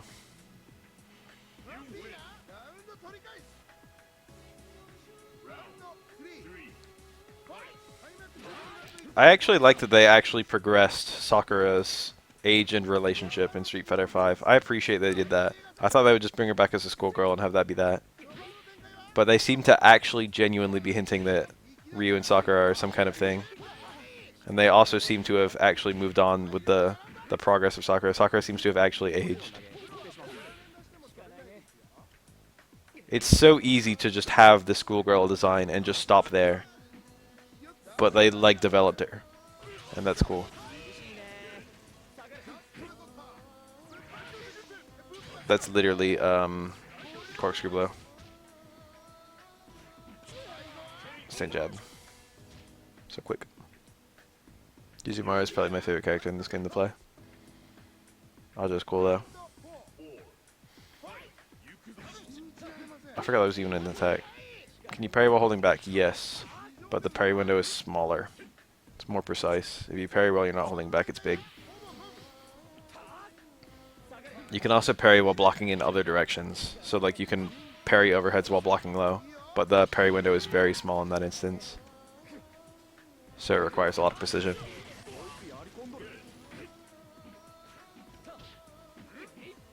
I don't like button parries at all. Or rather, I still like them, but I like them way less than direction parries.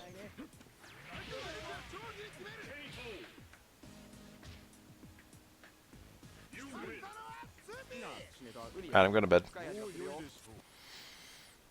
It's been fun.